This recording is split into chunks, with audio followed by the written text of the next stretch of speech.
cycle. What is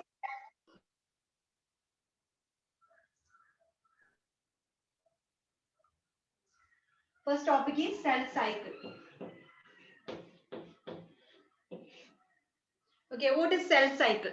Cell cycle is the series of events through which a parent cell duplicates and its content increased and two daughter cells are formed.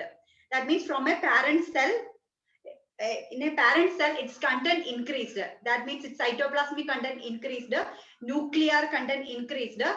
After that, that parent cell divides into two daughter cells.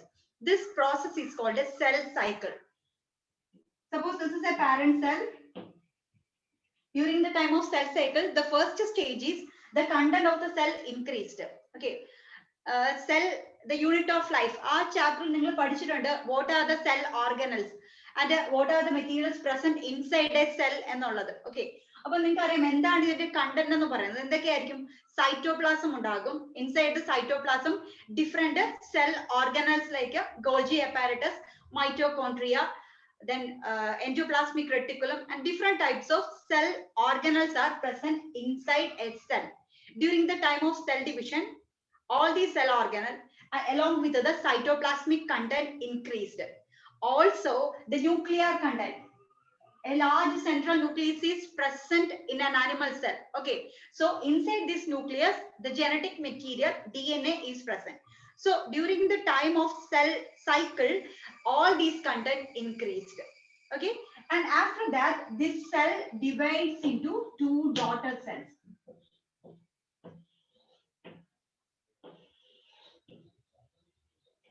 Okay, all these events together we call a cell cyclic. It is a cyclic event. Cyclic events. നമ്മൾ പഠിച്ചിട്ടുണ്ട് ഒരു cycle, life cycle of an different organisms, life cycle of butterfly and different types of organisms. അത് നിങ്ങൾ പഠിച്ചിട്ടുണ്ടാവും. അതുപോലെ തന്നെ ഈ സെല്ലിന്റെ ഡിവിഷനും അതും ഒരു cyclic മാനറിലാണ് നടക്കുന്നത്. That means single cell divide ചെയ്യുന്നു. Two daughter cells are formed. These daughter cell again divides and again two daughter cells. So from this two daughter cell, again four daughter cell. This sequence of events all together called a cell cycle. Okay. So let us discuss about different events in cell cycle. Events in cell cycle. We can classify the events in cell cycle into two. First is interphase.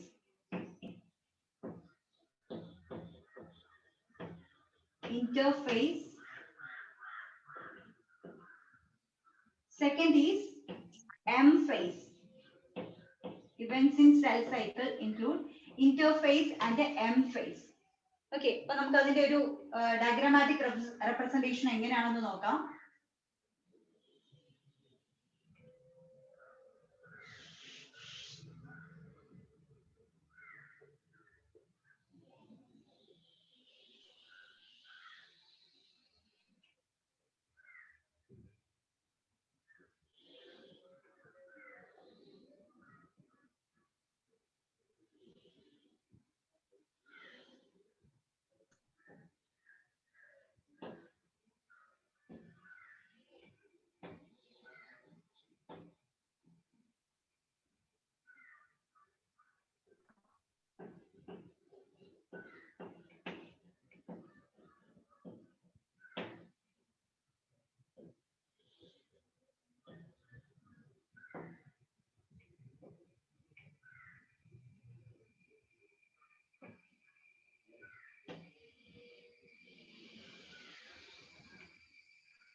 Okay, we can classify or two stages are in cell cycle. First stage is interphase and the second phase is called M phase. Okay, this is the interphase. Okay, this interphase has 3 substages, that is G1 phase, S phase and G2 phase. These are the 3 substages in interphase. Okay, and the second stage is called M phase. M phase is mitosis or meiosis. There are 2 types of cell division, mitotic division or meiotic division. നമ്മൾ അതിനെ കുറിച്ച് ഇനി മുന്നോട്ടുള്ള topics അതായിരിക്കും mitosis and meiosis. അപ്പൊ ഈ ഒരു ചാപ്റ്ററിൽ first topic cell cycle, second topic എന്ന് പറയുന്നത് mitosis and the third topic is meiosis. Okay, അപ്പം എം ഫേസ് എന്ന് പറയുന്നത് മൈറ്റോസിസ് ആവാം, മിയോസിസ് ആവാം. ഓക്കെ, അപ്പം these are the different stages in cell cycle. Okay, clear ആണോ? ക്ലിയർ ആണ് മിസ്. ഓക്കെ ഓക്കെ, അപ്പൊ നമുക്ക് ഇനി ഇന്റർഫേസിലെ സ്റ്റേജസ് ഏതാണെന്ന് നോക്കാം. First stage is G1 phase and second is S and G2 phase. അപ്പൊ നമ്മളൊരു സെൽ സൈക്കിൾ നോക്കുവാണെങ്കിൽ ഹ്യൂമൻ ബീങ്സിന്റെ കേസിൽ നമ്മുടെ സെൽ സൈക്കിൾ നടക്കുന്ന every 24 hours cell divides. Okay, every 24 hours cell divides and 2 daughter cells are formed in the case of human beings. Okay, in the case of yeast cell 90 minutes ആണ് cell cycle എന്ന് പറയുന്നത്. 90 minutes ആണ് in the case of yeast cell. Okay, in the case of E. coliയുടെ കേസിൽ 20 minutes ആണ് വരുന്നത്. 20 minutes ആണ് cell cycle. Of every 20 minutes a single E. coli cell divides and 2 daughter cells are formed. Okay, വോയിസും ഓഡിയോയും തമ്മിൽ lag വരുന്നുണ്ടോ? ഇല്ല miss. Okay okay okay, അപ്പൊ 20 minutes ആണ് E. coliയുടെ cell cycle നടക്കുന്നത്. E. coliയുടെ സെൽ സൈക്കിൾ നടക്കുന്നത് every 20 minutes ആണ്. ഈസ്റ്റിന്റെ 90 minutes ആണ്. Okay, അപ്പം ഡിഫറെന്റ് ഓർഗാനിസം നമ്മൾ നോക്കിക്കഴിഞ്ഞാൽ ഓരോന്നിലും സെൽ സൈക്കിള് ഡിഫറെന്റ് ആയിട്ടാണ് കാണുന്നത്. ഓക്കെ, ലോവർ ഓർഗാനിസം എടുത്തു കഴിഞ്ഞാൽ E. coli is a ബാക്ടീരിയയില് 20 minutes കഴിയുമ്പോൾ ഡോട്ടർ സെൽസ് ഫോം ചെയ്യുന്നു. Yeast is also a micro organism. ഈസ്റ്റിന്റെ കേസിൽ 90 minutes. അപ്പം ഹ്യൂമൻ ബീങ്സ് ഹയർ ഓർഗാനിസം ആണ്. നമുക്ക് every 24 hours നമ്മുടെ സെല്ല് ഡിവൈഡ് ചെയ്തുകൊണ്ടിരിക്കുന്നത്. അതാണ് ഒരു സെൽ സൈക്കിൾ ഉണ്ടാകുന്ന ഒരു ഡിഫറൻസ് എന്ന് പറയുന്നത്. ഇനി നമുക്ക് നോക്കാം ഇന്റർഫേസിനെ കുറിച്ച് കൂടുതൽ ഡീറ്റെയിൽഡ് ആയിട്ട് നോക്കാം. What is interphase? It is the longest phase in cell cycle. Okay, അപ്പൊ നമ്മളൊരു സെൽ സൈക്കിൾ എടുത്തു കഴിഞ്ഞാൽ ഏറ്റവും കൂടുതൽ ടൈം നിൽക്കുന്ന ഒരു ഫേസ് ഏതാണ്? That is interface. That means during this interphase, RNA synthesis takes place, protein synthesis takes place, and also DNA content is increased. So the content is increased during the interphase because നമുക്കറിയാം ഒരു parent cell divide ചെയ്തിട്ട് അതിൽ നിന്ന് 2 daughter cells ആണ് form ചെയ്യേണ്ടത്. Okay, അപ്പൊ ഈ 2 daughter സെൽസിന് ആവശ്യമായിട്ടുള്ള മെറ്റീരിയൽസ് എല്ലാം എവിടെ സിന്തസിസ് ചെയ്യുന്നു?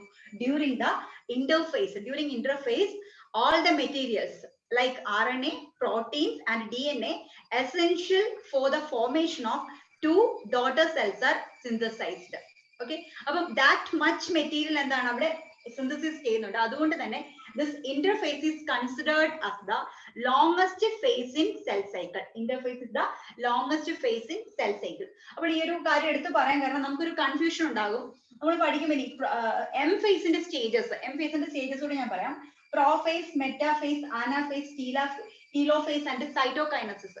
ഇത്രയുമാണ് എം ഫേസിൽ വരുന്നത്. അപ്പം ഇനി ഇതിൽ മിയോസിസ് എടുത്തു കഴിഞ്ഞാൽ ഇതിൽ തന്നെ പ്രോഫേസിനകത്ത് നമ്മൾ ലെപ്റ്റോട്ടീൻ, സൈഗോട്ടീൻ, പാക്ടീൻ അങ്ങനെ കുറെ സ്റ്റേജസ് നമ്മൾ പഠിക്കും. ഇതെല്ലാം പഠിക്കുമ്പോൾ നമുക്കൊരു കൺഫ്യൂഷൻ ഉണ്ടാകും. ഏറ്റവും കൂടുതൽ സ്റ്റേജസ് ഇവിടെയാണ് വരുന്നത്. നമ്പർ ഓഫ് സ്റ്റേജസ് എവിടെയാണ് കൂടുതൽ വരുന്നത്? എം ഫേസിലാണ് വരുന്നത്. പക്ഷേ കൂടുതൽ ടൈം എടുക്കുന്നത്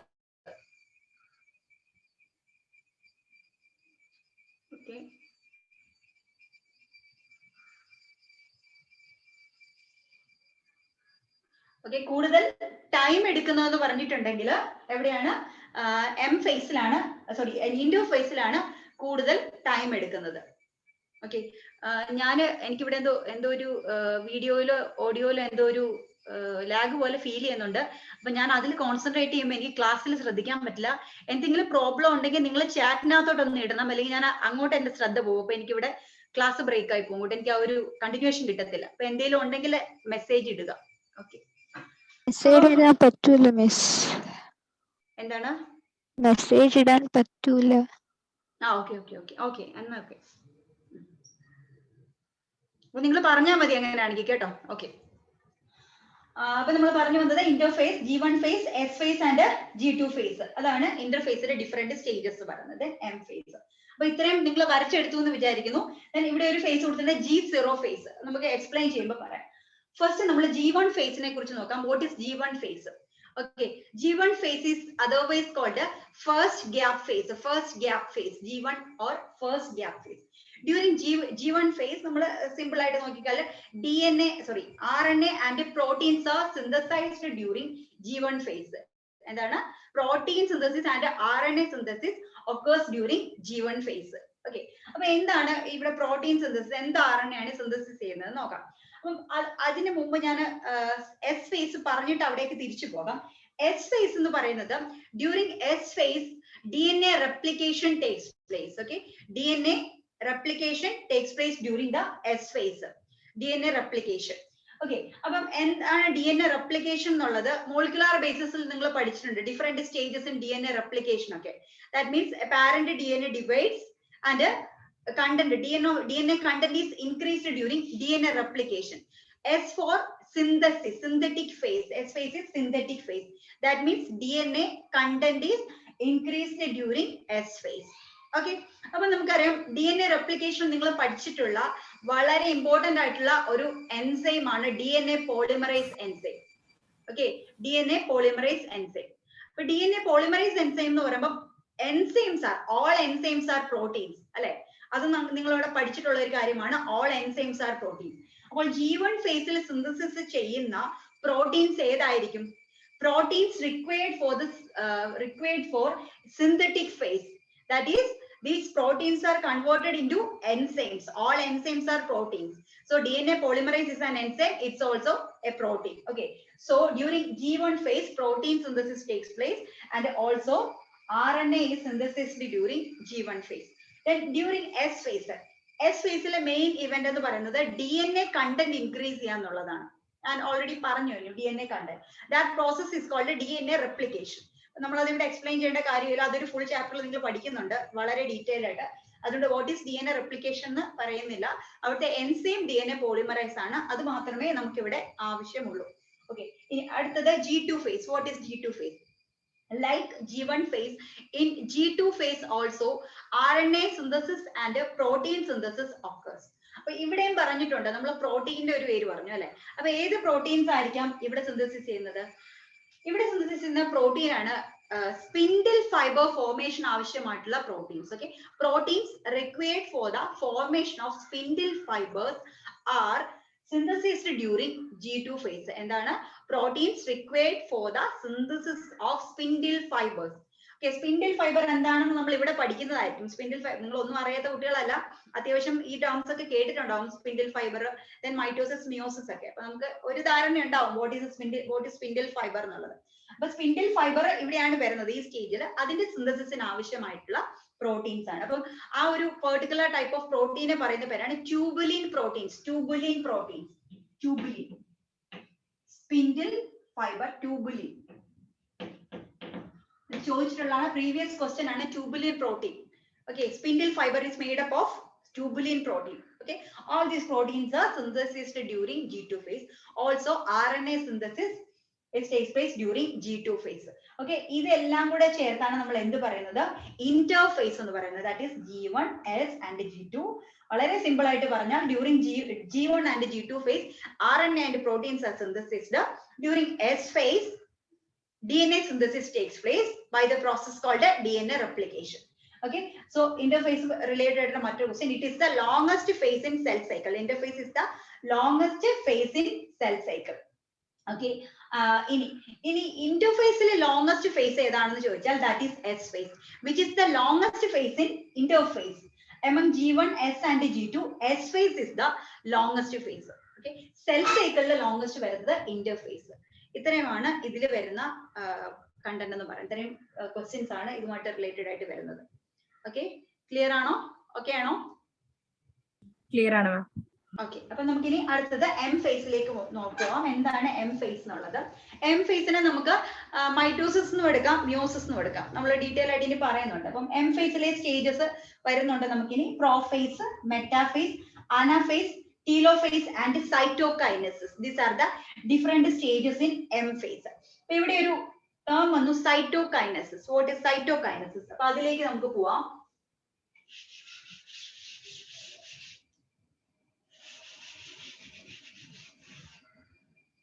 Cytokinesis.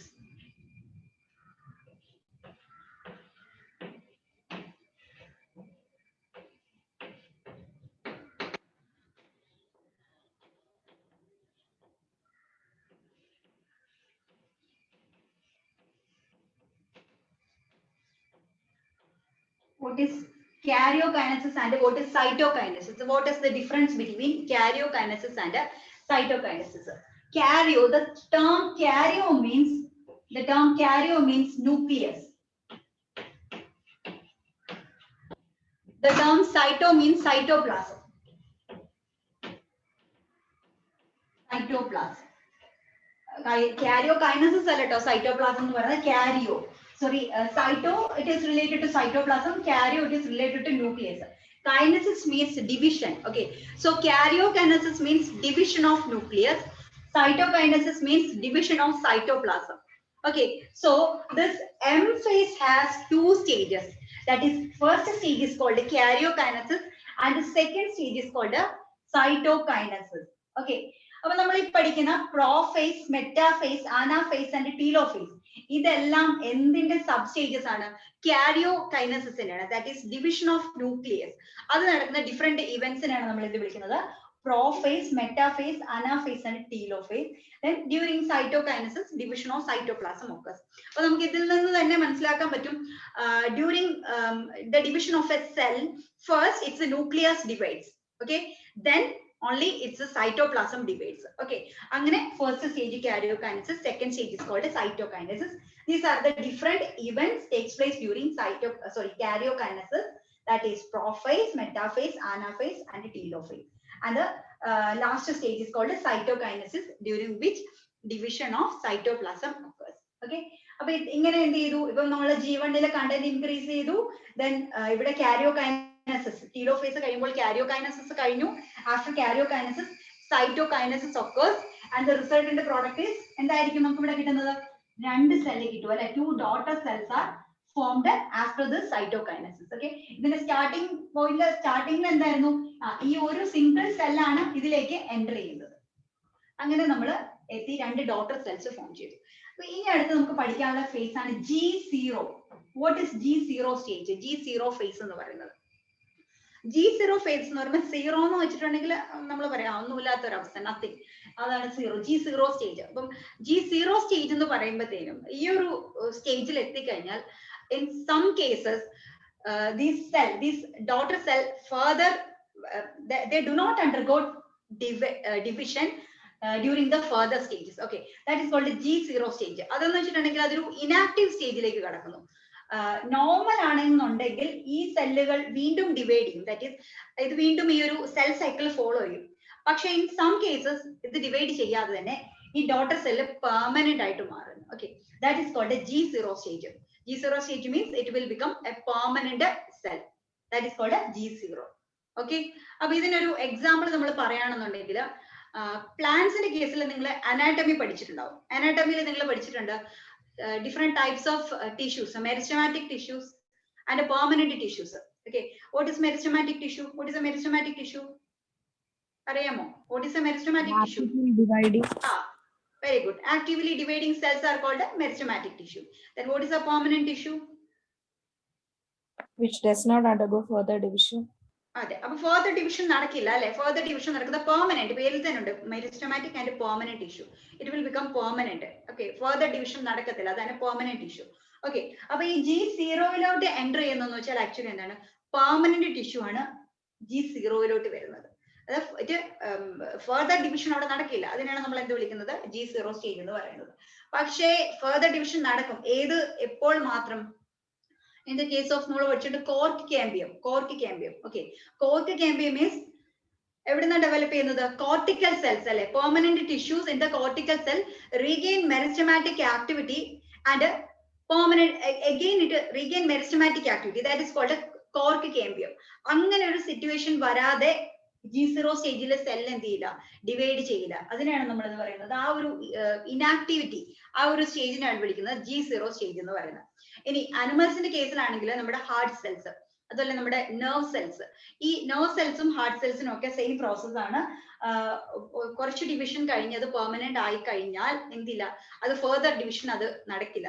അതിനാണ് നമ്മൾ G0 സ്റ്റേജ് എന്ന് പറയുന്നത്. ഓക്കെ, പക്ഷെ എന്തെങ്കിലും ഒരു ഡാമേജ്, നെർവ് എന്തെങ്കിലും ഡാമേജ് വന്നു കഴിഞ്ഞാൽ മാത്രം, അല്ലാതെ എപ്പോഴും അതിങ്ങനെ നോർമൽ സെൽസിനെ പോലെ ഡിവൈഡ് ചെയ്യുന്ന സെൽസ് അല്ല ഹാർട്ട് സെൽസ്, അതുപോലെ തന്നെ നെർവ് സെൽസ്, അതുപോലെ തന്നെ നമ്മൾ പറഞ്ഞിട്ടുള്ള permanent tissues like simple permanent tissues and complex tissues like simple permanent tissue like parenchyma, collenchyma, sclerenchyma and complex tissues like xylem and phloem. Okay, once അത് permanent ആയാൽ പിന്നെ further divide ചെയ്യില്ല, അത്യാവശ്യം ഉണ്ടെങ്കിൽ മാത്രമേ ഡിവൈഡ് ചെയ്യുള്ളൂ. ഓക്കെ, അപ്പൊ G0 is A inactive stage. അത്രേ ഉള്ളൂ. അപ്പൊ ഇത്രയുമാണ് നമ്മുടെ സെൽ സൈക്കിൾ എന്ന് പറയുന്നത്, കാരിയോകൈനസിസ് ആൻഡ് സൈറ്റോകൈനസിസ്. ഓക്കെ, അത് ക്ലിയർ ആണെന്ന് വിചാരിക്കുന്നു. ഡൗട്ട് ഉണ്ടെങ്കിൽ ചോദിക്കാൻ ഇടയ്ക്ക്. ഓക്കെ, ഇനി നമുക്ക് ഇതിനകത്ത് ഒരു ടോപ്പിക് കൂടെ പഠിക്കാനുള്ളൂ. ഇതിന്റെ കണ്ടന്റ് എങ്ങനെയാണ്, ഇതിന്റെ കണ്ടന്റ് എന്ന് പറയുന്നത്, കണ്ടന്റിന് വരുന്ന വ്യത്യാസം, DNA കണ്ടന്റിനുള്ള വ്യത്യാസം. ഇവിടെ നമ്മൾ ഉപയോഗിക്കുന്ന ഒരു ടേം ആണ് C value. What is C value? Very important question. പക്ഷേ ഇത് ടെക്സ്റ്റ് ബുക്കിൽ ഡീറ്റെയിൽ ആയിട്ട് അതിനെക്കുറിച്ച് C വാല്യൂ എന്താണെന്നൊരു ഡെഫിനിഷൻ ഒന്നും പറഞ്ഞിട്ടില്ല. 2C എന്താകുമെന്ന് മാത്രമേ ചോദിച്ചിട്ടുള്ളൂ. ഡീറ്റെയിൽ ആയിട്ട് ടെക്സ്റ്റ് ഇതിനെ കുറിച്ച് ഒന്നും തന്നെ പറഞ്ഞിട്ടില്ല. പക്ഷെ ഒരുപാട് തവണ പ്രീവിയസ് ക്വസ്റ്റ്യൻ ചോദിച്ചതാണ് C value related question. Okay, what is C value? C value is the amount of DNA present in a haploid set of chromosome. Okay, what is C value? It is the amount of DNA, not the അല്ലെങ്കിൽ amount of chromosome എന്ന് നമുക്ക് പറയാം, അല്ലെ amount of DNA എന്ന് പറയാം. Chromosome number അല്ല ഇവിടെ ഞാൻ പറയാൻ പോകുന്നത്. amount of DNA present in a haploid set of chromosome is called C value. Definition എഴുതുക. amount of DNA present in a haploid set of chromosome is called C value. Okay, അപ്പൊ നമുക്കറിയാം ഓരോ ഓർഗാനിസത്തിനും chromosome number ഉണ്ട്. Okay, chromosome number of human beings is 46 ആണ്. നമ്മുടെ chromosome number 46 ആണ്. അതൊരു number ആണ് അല്ലെ, നമ്പർ ഓഫ് ക്രോമസോംസ് ആണ്. അതായത് നമുക്ക് 46 ക്രോമസോംസ് ഉണ്ട്. അതുപോലെ 10 ക്രോമസോം ഉള്ള ഓർഗാനിസം ഉണ്ട്, 20 ഉള്ള ഓർഗാനിസം, നമ്പർ ഓഫ് ക്രോമസോംസ് ആണ്. ഓക്കെ, ഈ number of chromosomes during meiosis it is reduced to half, that is 46 chromosome is reduced to 23 ആയിട്ട് മാറും. Okay, haploid, diploid is converted to haploid ആയിട്ട് മാറുന്നു. number of chromosome is എന്താണ് half ആയിട്ട് മാറും. അതിനെയാണ് നമ്മൾ ഡ്യൂറിംഗ് മിയോസിസ്. പക്ഷെ ഇവിടെ നമ്പർ ഓഫ് ക്രോമസോം അല്ല നമ്മൾ ഉദ്ദേശിക്കുന്നത്, കണ്ടന്റ് ഓഫ് DNA ആണ്. അപ്പൊ ക്രോമസോമും DNA തമ്മിലുള്ള റിലേഷൻ എന്താണ്? Inside the nucleus chromatin reticulum is present, isn't it? Inside this chromatin reticulum DNA along with the histone proteins are present. അല്ലെ, അപ്പൊ ഈ DNA-യും ഹിസ്റ്റോൺ പ്രോട്ടീൻസും പാക്ക് ചെയ്തിട്ടാണ് എന്തുണ്ടായിരുന്നത്, ഒരു ക്രോമാറ്റിൻ റെട്ടിക്കുലം ആയിരിക്കുന്നത്. That chromatin reticulum during the time of cell division becomes chromosomes. അങ്ങനെയല്ലേ നടക്കുന്നത്. അപ്പൊ അവിടെ എന്താണ്, ക്രോമോസോം നമ്പർ നമുക്ക് എടുക്കാൻ പറ്റും. C എന്ന് പറയുന്നത് നമ്പർ അല്ല, ഈ നമ്പറുമായിട്ട് ഇതിന് യാതൊരു ബന്ധവുമില്ല. amount of DNA, അതായത് ഇതിന്റെ കണ്ടന്റ്. നമ്മൾ പറഞ്ഞു ഒരു പാരന്റ് സെല്ലിന്റെ ഫോർമേഷൻ സമയത്ത് DNA replication occurs during S phase എന്ന് പറഞ്ഞു അല്ലെ. അപ്പം അവിടെ നിങ്ങൾ DNA replication വ്യക്തമായിട്ട് പഠിച്ച ഒരാളാണെങ്കിൽ അറിയാം, DNA replication ടൈമിൽ എന്താ നടക്കുന്നത്. നമ്മുടെ DNA ഡബിൾ സ്ട്രാൻഡ് DNA ആണ് നമുക്കുള്ളത് അല്ലെ, ഡബിൾ സ്ട്രാൻഡ് DNA ആണ് നമുക്കുള്ളത്. ഈ ഡബിൾ സ്ട്രാൻഡ് DNA-യുടെ ഡബിൾ സ്ട്രാൻഡ്സ് സെപ്പറേറ്റ് ചെയ്യുന്നു. ദിസ് ഡബിൾ സ്ട്രാൻഡ് സെപ്പറേറ്റ് ഇവിടെ അൺസിപ്പ് ചെയ്തതിന് ശേഷം from each strand a new DNA is synthesized അല്ലെ. ഇങ്ങനെയല്ലേ DNA സിന്തസിസ് നടക്കുന്നത്. ഫൈനലി നമുക്ക് എന്ത് കിട്ടുന്നു, from A double strand DNA നമുക്ക് 2 DNA strand is obtained. Okay, 2 DNA strands are obtained. Okay, അപ്പൊ അങ്ങനെ എന്ത് ചെയ്യുന്നു, അവിടെ DNA-യുടെ കണ്ടന്റ് ഇൻക്രീസ് ചെയ്യുന്നു. ഓക്കെ, അത് എവിടെയാണ് നടക്കുന്നത്, during S phase. DNA replication എന്ന് വെച്ചാൽ അവിടെയാണ് ഈ പറഞ്ഞ കണ്ടന്റ് ഇൻക്രീസ് ചെയ്യുന്നത്. അതും സിയുമായിട്ടുള്ള റിലേഷൻ നമുക്ക് എന്താണെന്ന് നോക്കാം. G1 ഫേസിൽ എൻ്റർ ചെയ്യുന്ന ഈ ഒരു സെല്ലിനകത്ത് suppose the content of DNA അത് എത്രയാണ്, 2C ആണെന്നിരിക്കട്ടെ. During G1 phase it is 2C, the amount of DNA is 2C അല്ലെങ്കിൽ content of DNA is 2C ആണെങ്കിൽ ആഫ്റ്റർ S phase ഇത് എത്രയായിട്ട് മാറുന്നു, 4C ആയിട്ട് മാറുന്നു. Okay, 4C. അതായത് DNA ഡിവൈഡ് ചെയ്തു, റെപ്ലിക്കേഷൻ നടന്നു, കണ്ടന്റ് ഇൻക്രീസ് ചെയ്യുന്നു, അതായത് ഡബിൾ ആകുന്നു, അങ്ങനെ 4C ആകുന്നു. G2 ഫേസിലും ഇത് എത്ര തന്നെയായിരിക്കും? ഇവിടെ ഈ DNA കണ്ടന്റിന് വേറെ വ്യത്യാസമൊന്നും നടക്കുന്നില്ല, അത് അങ്ങനെ തന്നെ നിൽക്കുവാണ്, 4C ആയിരിക്കും. S-ലും G2-ലും it will be 4C. Okay, then ഈ G2 സ്റ്റേജിൽ 4C ഉള്ള സെല്ല് M ഫേസിൽ എൻ്റർ ചെയ്ത് കഴിയുമ്പോൾ സെൽ ഡിവിഷന് ശേഷം എന്ത് സംഭവിക്കുന്നു? 2 daughter cells are formed, അല്ലെ? After mitosis 2 daughter cells are formed. അപ്പൊ എന്ത് പറ്റുന്നു? ഈ 4C എന്നുള്ളത് ഈ സെല്ലിൽ 2C പോവും, ഈ സെല്ലിൽ 2C പോകുന്നു. അപ്പൊ 2C ആണല്ലോ 4C വരുന്നത്. From this parent cell 2 daughter cells are formed. Okay, അപ്പൊ ഇവിടെ കണ്ടന്റ് എത്രയാണ്? ഡോട്ടർ സെൽസിൽ ഓരോന്നിലും 2C ആയിരിക്കും. 2Cയിലുള്ള cell again enter into G1 stage, S stage, G2 stage. അങ്ങനെ ഈ സൈക്കിൾ കണ്ടിന്യൂ ചെയ്യുന്നു. നിങ്ങൾക്ക് മനസ്സിലായെന്ന് വിചാരിക്കുന്നു. അപ്പം ഇവിടെ ക്വസ്റ്റ്യൻ വരുന്നത് എങ്ങനെയാന്ന് വെച്ചിട്ട്, what is the amount of DNA present during G1 phase, അല്ലെങ്കിൽ S ഫേസ്, അല്ലെങ്കിൽ G2 ഫേസ്, അല്ലെങ്കിൽ ആഫ്റ്റർ മൈറ്റോസിസ്, ഈ രീതിയിലുള്ള ക്വസ്റ്റ്യൻസ് പലതവണ ചോദിച്ചിട്ടുണ്ട്. അപ്പൊ ഓർത്തിരിക്കുക, ഒരു സെൽ സൈക്കിളിൽ എൻ്റർ ചെയ്യുന്ന സമയത്ത് C value, that is the amount of DNA is 2C. During S phase it is doubled, that is 4C ആയിട്ട് മാറുന്നു. Then G2 phase also, അവിടെ എന്താണ്? അവിടെ ന്യൂക്ലിയസിന് വലിയ വ്യത്യാസമൊന്നും വരത്തില്ല, അവിടെയും എന്ത് തന്നെയായിരിക്കും? കണ്ടന്റ് എന്ന് പറയുന്നത് 4C തന്നെയായിരിക്കും, വ്യത്യാസമൊന്നും വരില്ല. Then after this G2 phase, M phase, that is division വരുന്ന ടൈമിൽ എന്ത് സംഭവിക്കുന്നു? ഇത് ഹാഫ് ആയിട്ട് മാറുന്നു, അതായത് 2C ആയിട്ട് മാറുന്നു. അപ്പൊ ഇത് പഠിച്ചിരിക്കുക. അപ്പൊ ഒരു കൺഫ്യൂഷൻ വരരുത്. ഈ G1ഉം G2ഉം G0 എല്ലാം കൂടെ ആകുമ്പോഴത്തേക്കും നമുക്ക് 2C 4C എല്ലാം കൂടെ കൺഫ്യൂഷൻ ആവും. കാരണം ചിലർ ഈ G2 തന്നെ ഇവിടെ 2C പഠിച്ചു വെക്കും, ഇവിടെ 2C ഒക്കെ അങ്ങനെ ബൈഹാർട്ട് ചെയ്ത് പഠിച്ചു വെക്കും. അങ്ങനെ പഠിച്ചു വെക്കരുത്. നമുക്കറിയാം S ഫേസിൽ കണ്ടന്റ് ഇൻക്രീസ് ചെയ്യും, അതിന് ഒരു മാറ്റവും ഇവിടെ വെച്ച് സംഭവിക്കില്ല. DNA അതുകൂടി അങ്ങ് നിൽക്കുക, ഒന്നും സംഭവിക്കില്ല. അതുകൊണ്ട് G2 ഫേസ് ഓൾസോ എന്താണ്? 4C തന്നെയായിരിക്കും. അപ്പൊ പിന്നെ നിങ്ങളെ കഷ്ടപ്പെടുത്താൻ വേണ്ടി വേറൊരു രീതി ക്വസ്റ്റ്യൻ ചോദിക്കും, before mitosis content of DNA 4C ആണോ 2C ആണോ ചോദിക്കും. ബിഫോർ മൈറ്റോസിസ് എന്താണ്? 4C തന്നെയാണ്. ദെൻ ആഫ്റ്റർ മൈറ്റോസിസ് എത്രയായിരിക്കും? 2C ആയിരിക്കും. ഓക്കെ, അപ്പൊ ഇത്രയുമാണ് നമ്മുടെ സെൽ സൈക്കിൾ എന്ന് പറയുന്ന ടോപ്പിക്കിൽ നിന്ന് ചോദിക്കാൻ സാധ്യതയുള്ള ക്വസ്റ്റ്യൻസ് എന്ന് പറയുന്നത്. ക്ലിയർ ആണോ എല്ലാവർക്കും? ക്ലിയർ ആണ് മിസ്. ഓക്കെ, അപ്പൊ അടുത്ത ടോപ്പിക്കിലേക്ക് പോവാലോ. ഡൗട്ട് ഒന്നും ഇല്ലെന്ന് വിചാരിക്കുന്നു.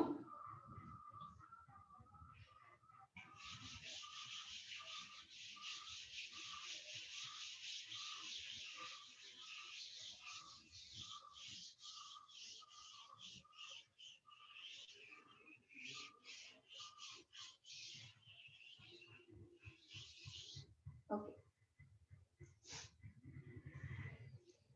അടുത്ത് നമുക്ക് പഠിക്കാൻ പോകുന്നത് വാട്ട് ഈസ് മൈറ്റോസിസ്. മൈറ്റോസിസ് എന്താണെന്ന് നോക്കാം. മൈറ്റോസിസ് രണ്ട് ഡിവിഷൻ ഉണ്ട്, മൈറ്റോസിസ് ആൻഡ് മിയോസിസ് കേട്ടോ. അപ്പൊ അത് രണ്ട് ടോപ്പിക് കൂടെയാണ് ഇതിനകത്ത് വരുന്നത്. രണ്ട് വലിയ ടോപ്പിക് ആണ് മൈറ്റോസിസ് ആൻഡ് മിയോസിസ്. അപ്പൊ ആദ്യം നമുക്ക് എന്താണ് മൈറ്റോസിസ് നമുക്ക് പോവാം, അത് കഴിഞ്ഞിട്ട് മിയോസിസിലേക്ക്.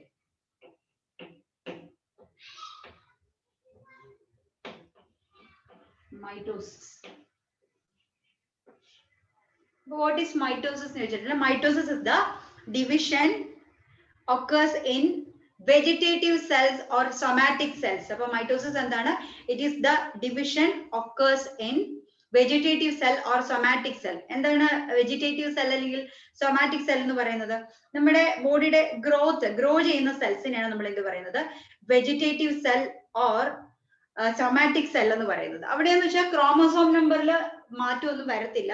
After mitosis chromosome number is unchanged. Okay, അപ്പൊ നമ്മുടെ ഗ്രോത്തിന് കാരണമായിട്ടുള്ള ഡിവിഷൻ ആണ് മൈറ്റോസിസ്.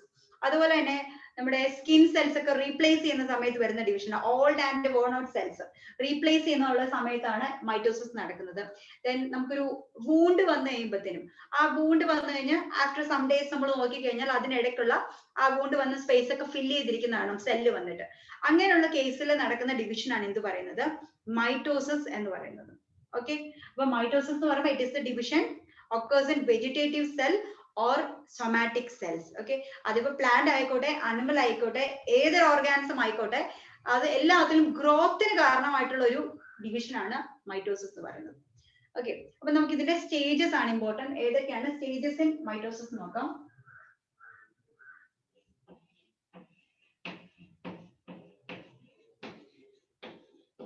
prophase,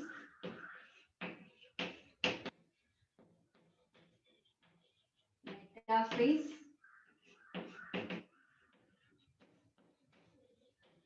anaphase,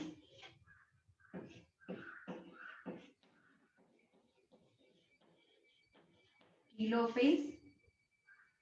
ഇത് ഇത്രയും വരുന്നത് കാരിയോകൈനസിസ് ആണ് കേട്ടോ. കാരിയോകൈനസിസ്, division of nucleus, that is karyokinesis.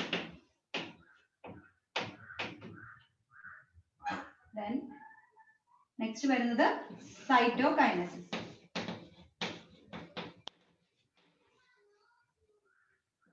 Cytokinesis, that is division of cytoplasm. One second.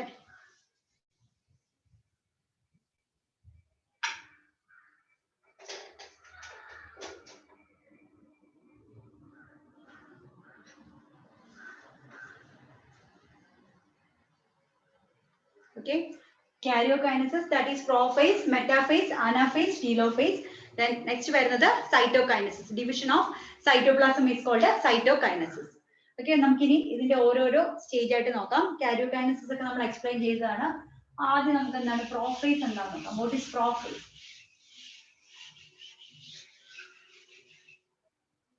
Prophase. Okay, prophase നോക്കാം.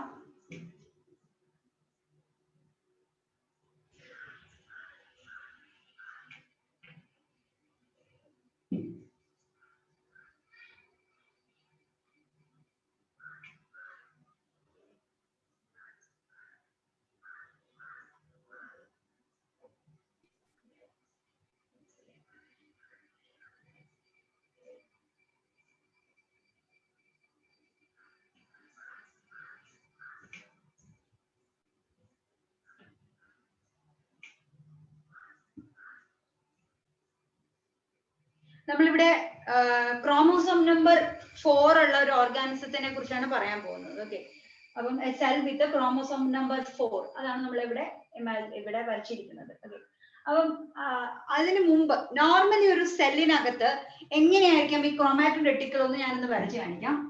അല്ലെങ്കിൽ ക്രോമോസോംസ് എന്ന് ഒരു ഡിവൈഡ് ചെയ്യാത്ത ഒരു സെൽ, ഇപ്പൊ നമ്മുടെ നോർമൽ ആയിട്ടുള്ള ഒരു സെല്ലാണെന്നുണ്ടെങ്കിൽ അതിനകത്ത് ഇവിടെ സൈറ്റോപ്ലാസം ഉണ്ട്, സെൽ ഓർഗനൽസ് ഉണ്ട്, different types of cell organelles ഇവിടെ കാണും.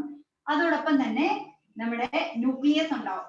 Okay, inside the nucleus chromatin reticulum is present, nuclear membrane, these are nuclear pores, this is a nuclear membrane, this is chromatin reticulum. Chromatin reticulum is a thread like structure.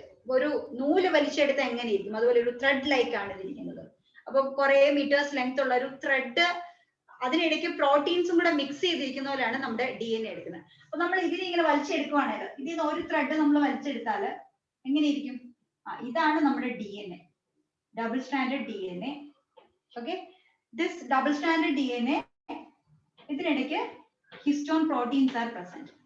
ഇങ്ങനെയാണ് നമ്മുടെ ഒരു packaging of DNA എന്ന് പറയുന്നത്. This is the packaging of DNA inside A cell. Okay, ഇനി ഇത് നമ്മൾ ഈ ഒരു സ്റ്റേജിൽ വരുമ്പോൾ എന്തായിട്ട് മാറും? അപ്പൊ ആ ഒരു ബേസ് നിങ്ങൾക്ക് കിട്ടാൻ വേണ്ടിയിട്ടാണ് ഈ പടം വരച്ചിടുന്നത്. എങ്ങനെയാണ് ഇതിന്റെ പാക്കേജിംഗ് എന്ന് അറിയാതെ നിങ്ങൾ ചുമ്മാ പഠിച്ചാലും ഫർദർ സ്റ്റേജ് ഒന്നും മനസ്സിലാവില്ല. അപ്പൊ ഇതെന്ന് എടുത്തു കഴിഞ്ഞിട്ടുണ്ടെങ്കിൽ ഈ chromatin reticulum during prophase it will become a chromosome. അപ്പൊ നമ്മൾ ക്രോമോസോം നമ്പർ, ക്രോമോസോം എന്നൊരു വാക്ക് കേൾക്കുന്നു. That chromosome and chromatin reticulum രണ്ടും എന്താണ്? ഒന്ന് തന്നെയാണ്. പക്ഷേ ഓരോ സ്റ്റേജിലും അതിന്റെ രൂപം മാറിക്കൊണ്ടിരിക്കും. അത് ഓരോ രീതിയിലാണ് ഇരിക്കുന്നത്. In a normal cell it is a thread like structure, but during the time of division this chromatin reticulum becomes short and thick and form chromosomes. Okay, അങ്ങനെ ഇത് ക്രോമോസോം ആയിട്ട് മാറും. ഈ ക്രോമോസോമിനകത്തും എന്താണ് ഇതുപോലെ തന്നെ ഇങ്ങനെ ത്രെഡ് ആണ്, ഈ ത്രെഡ് ആണ്. ഓക്കെ, ഇത് ഒരെണ്ണം വലിച്ചെടുത്താൽ ഈ പറഞ്ഞ പോലെ തന്നെ നമ്മുടെ DNA ആയിട്ടിരിക്കും. ഈ ഒരു ഫോമിലാണ് നമ്മുടെ DNA അറേഞ്ച്മെന്റ് എന്ന് പറയുന്നത്. ഓക്കെ, അപ്പൊ ഫസ്റ്റ് സ്റ്റേജ് പ്രോഫേസിന്റെ സ്റ്റാർട്ടിംഗ് സ്റ്റേജ് വരുമ്പോഴത്തേനും ഇവിടെ ഇതൊരു ഇവിടെ എന്ന് പറഞ്ഞിട്ടുണ്ടെങ്കിൽ ഞാൻ പറഞ്ഞു chromatin reticulum during prophase 1 this chromatin reticulum becomes short and thick and forms chromosome. Okay, ഇവിടെ 4 chromosomes are formed. Okay, at the end of the prophase ഇതിനകത്ത് വേറെ സെല്ലിനകത്ത് എന്തൊക്കെ കണ്ടന്റ് ഉണ്ട്? സെൽ ഓർഗനൽസ് ആർ പ്രസന്റ് അല്ലെ? എന്തൊക്കെയാണ്? ഗോൾജി അപ്പാരറ്റസ്, ദെൻ അതുപോലെ തന്നെ നമ്മൾ മൈറ്റോകോൺട്രിയ ഉണ്ട്, endoplasmic reticulum, ribosomes, then surrounding the nucleus, nuclear membrane is present. All these structures disappear at the end of prophase. Okay, starting in the സമയത്ത് ഇതെല്ലാം ഉണ്ടായിരുന്നു. ക്രോമാറ്റോഡിറ്റിക്കുലം ആയിരുന്നു ഇരുന്നത്, പിന്നെ സെൽ ഓർഗനൽസ് ഉണ്ടായിരുന്നു, മെംബ്രെയിൻസ് എല്ലാം ഉണ്ടായിരുന്നു. At the end of prophase all these structures disappears. എന്ത് മാത്രം അവിടെ ഉള്ളൂ? ഫൈനലി എന്ത് മാത്രമേ ഉള്ളൂ? ക്രോമോസോംസ് മാത്രമേ ഉള്ളൂ. അതാണ് പ്രോഫേസിൽ നടക്കുന്ന events. First event is chromatin reticulum become short and thick and form chromosome, and the second event is the cell organelles, cell membrane, nuclear membrane, cell membrane nuclear membrane, then nuclear cell organelles etc disappears during prophase 1, and spindle fiber starts to appear. Spindle ഫൈബറിന്റെ formation തുടങ്ങുന്നത് എവിടെ വെച്ചാണ്? പ്രോഫേസിന്റെ ലാസ്റ്റിലാണ്. അപ്പൊ നമ്മൾ early prophase എന്ന് വിളിക്കാം. പ്രോഫേസിനെ രണ്ടായിട്ട് പറയാം, early prophase and late prophase. Okay, അപ്പം spindle fiber starts to appear during late prophase. ഇത് വളരെ ഇമ്പോർട്ടന്റ് ക്വസ്റ്റ്യൻ ആണ്.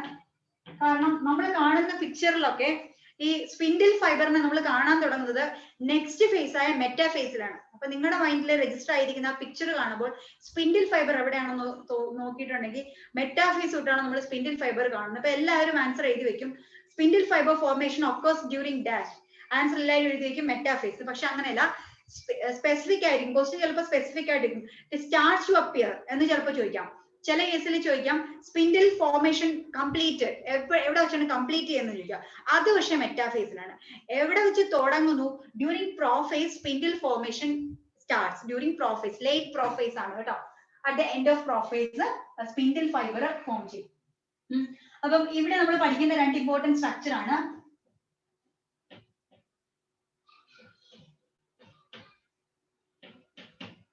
ഇതാണ് സ്പിൻഡിൽ ഫൈബർ. ഇതിനെ വിളിക്കുന്ന പേരാണ്, നിങ്ങൾ പഠിച്ചിട്ടുണ്ട് സെൽ ദ യൂണിറ്റ് ഓഫ് ലൈഫില് സെൻട്രോസോം ആൻഡ് സെൻട്രിയോൾസ് അല്ലെ? ഇത് centrosome is made up of 2 സെൻട്രിയോൾസ് എന്ന് പഠിച്ചിട്ടുണ്ട് അല്ലെ? അപ്പം inside the centrosome parent centriole is present, and that centriole divides to form parent centriole divides to form a daughter centriole. Okay, അപ്പം അങ്ങനെ 2 centrioles are formed during late prophase. From the centriole spindle fibers are formed. അപ്പൊ spindle formation start ചെയ്യുന്ന എവിടെ നിന്നാണ്? സെൻട്രിയോളിൽ നിന്നാണ് spindle fiber formation start ചെയ്യുന്നത്. Okay, അപ്പൊ അതൊന്ന് ഓർത്തിരിക്കുക, സെൻട്രിയോൾ ഫോർമേഷനും ഇവിടെ നടക്കുന്നു. പിന്നെ മറ്റൊരു പോയിന്റ് എന്ന് പറഞ്ഞിട്ടുണ്ടെങ്കിൽ ഇത് സെൻട്രോമിയർ അല്ലെങ്കിൽ സെൻട്രിയോൾ ആൻഡ് സെൻട്രോസോംസ്, ഇത് രണ്ടും അനിമൽ സെൽസിലാണ് present. In plant cell this centrosomes and centrioles are absent. Okay, അപ്പം ഈ കാര്യം ഓർത്തിരിക്കുക. അതുപോലെ തന്നെ മറ്റൊരു കാര്യമുണ്ട്, ഇവിടെ സെൻട്രിയോൾസിൽ നിന്ന് ഒരു റെയിലൈറ്റ് സ്ട്രക്ചർ ഫോം ചെയ്യും. അതിനെ വിളിക്കുന്ന പേരാണ് Aster. Okay, this Aster formation, അതുപോലെ തന്നെ സെൻട്രോസോം ഫോർമേഷൻ, ഇത് രണ്ടും അനിമൽ സെല്ലിലാണുള്ളത്, പ്ലാന്റ് സെല്ലിൽ ആബ്സെന്റ് ആണ്. അപ്പൊ ഇത് പറയാൻ കാരണം ഇതും ചോദിച്ചിട്ടുള്ള ക്വസ്റ്റ്യൻ ആണ്. Aster formation is found in dash. ഓപ്ഷനിൽ നമുക്ക് പ്ലാന്റ് സെൽ കൊടുക്കാം, ആനിമൽ സെല്ല് കൊടുക്കാം, ദെൻ ബാക്ടീരിയൽ സെല്ല് കൊടുക്കാം. അങ്ങനെ ഡിഫറെന്റ് ടൈപ്സ് ഓഫ് സെൽസ് ഓപ്ഷനിൽ കാണും. അപ്പൊ answer Aster cell and Aster formation ഉള്ളത് ആനിമൽ സെല്ലിലാണ്. അതുപോലെ തന്നെ സെൻട്രോസോമിന്റെ ഫോർമേഷൻ നടക്കുന്നതും എവിടെയാണ്? അനിമൽ സെല്ലിലാണ് മെയിൻ ആയിട്ടും ഈ സെൻട്രോസോമിന്റെ ഫോർമേഷനും നടക്കുന്നത്. ഓക്കെ, അപ്പം ഇത് രണ്ടുമാണ് ഇതിൽ നടക്കുന്ന ഇവന്റ്സ് എന്ന് പറയുന്നത്. ക്ലിയർ ആയോ? ക്ലിയർ ആണ്. ഓക്കെ, അടുത്ത നമുക്ക് ഏർലി പ്രോഫേസ് കഴിഞ്ഞു. ഇപ്പൊ നമ്മുടെ സെല്ലിന്റെ സിറ്റുവേഷൻ എങ്ങനെയാണ്? സെല്ലിനകത്ത് എന്താ ഉള്ളത്? Chromatin reticulum is reduced to form chromosomes. കണ്ടോ, ഇവിടെ ക്രോമോസോം ആയി. ക്രോമാറ്റിൻ റെറ്റിക്കുലം റെഡ്യൂസ് ചെയ്തിട്ട് 4 ക്രോമോസോം ഉണ്ട് കേട്ടോ. നമ്പർ ഒന്നും മാറിപ്പോകരുത്. ഞാനിവിടെ വരച്ചിരിക്കുന്നത് 2 വലിയ ക്രോമോസോം, ഒരു സെറ്റാണ് 2 വലിയ ക്രോമോസോം എന്ന് ഉദ്ദേശിച്ചിരിക്കുന്നത്. ഇത് ഒരു പെയറാണ്, ഇത് രണ്ടാമത്തെ പെയർ ക്രോമോസോം ആണ് വരച്ചിരിക്കുന്നത്. അപ്പൊ ഇവിടെ നിങ്ങളുടെ മനസ്സിൽ വരേണ്ട മറ്റൊരു കാര്യം, ഇവിടെ നമ്മൾ പഠിച്ചല്ലോ ഒരു പെയർ ഇതില് one is paternal chromosome. Paternal എന്ന് വെച്ചാൽ എന്താണ്? It is obtained from father. നമ്മുടെ പാരന്റ്സില് ഫാദറും മദറും, ഒരു മെയിൽ പാരന്റും ഒരു ഫീമെയിൽ പാരന്റും കാണും. അപ്പൊ അതിൽ മെയിൽ പാരന്റ് ഫാദറിൽ നിന്ന് കിട്ടുന്നതിന് നമ്മൾ പാറ്റേണൽ എന്ന് പറയുന്നു. മദറിൽ നിന്ന് കിട്ടുന്നതിന് നമ്മൾ മറ്റേണൽ ക്രോമോസോം എന്ന് പറയും. Maternal paternal chromosome. ഓക്കെ, അപ്പൊ നമ്മുടെ എല്ലാവരുടെയും ബോഡിയിൽ എന്താണ് 23 പെയർ എന്ന് പറയുന്നത്. ഇതുപോലെയുള്ള 23 പെയർ ആണ് ഹ്യൂമൻ ബീങ്സിൽ കാണുന്നത്. അങ്ങനെ ആണ് നമുക്ക് 46 ക്രോമോസോം നമ്പർ ഉള്ളത്. അപ്പൊ ഇവിടെ എന്താണ് 4 ക്രോമോസോം നമ്പർ ആവുമ്പോൾ ഇവിടെ എത്രയാണ് 2 പെയർ ഉള്ള ആണ് ഞാൻ ഇവിടെ വരച്ചിരിക്കുന്നത്. അപ്പൊ ഇതും നിങ്ങളുടെ മനസ്സിൽ ഈ ഒരു കാര്യം ഉണ്ടായിരിക്കണം, എങ്കിലും അടുത്ത സ്റ്റേജ് മനസ്സിലാവുള്ളൂ. This is maternal and this is paternal and this is maternal chromosome. ഇനി പ്രോഫേസ് കഴിഞ്ഞു, നെക്സ്റ്റ് വരുന്നത് മെറ്റാഫേസ്.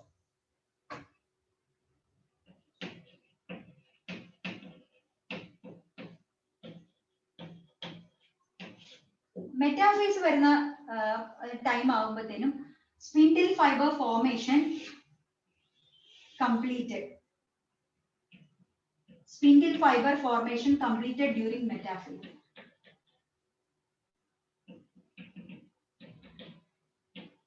ഇവിടെ ആൻസർ ഉണ്ട്. ഒരു ആനിമൽ സെല്ലാണ് ഞാനിവിടെ വരയ്ക്കുന്നത്.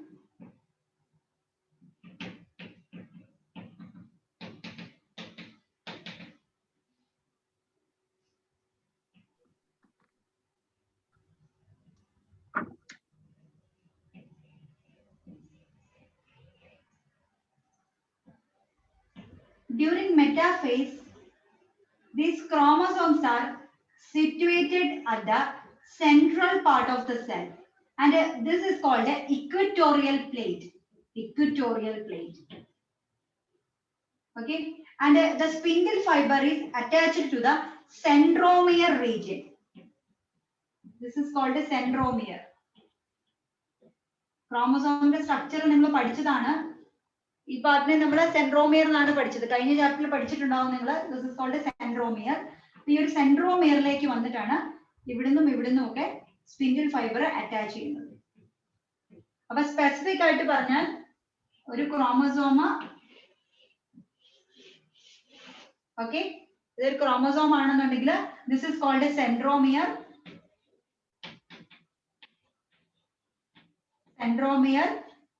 Then a disc-shaped structure is present on the centromere and it is called a kinetochore.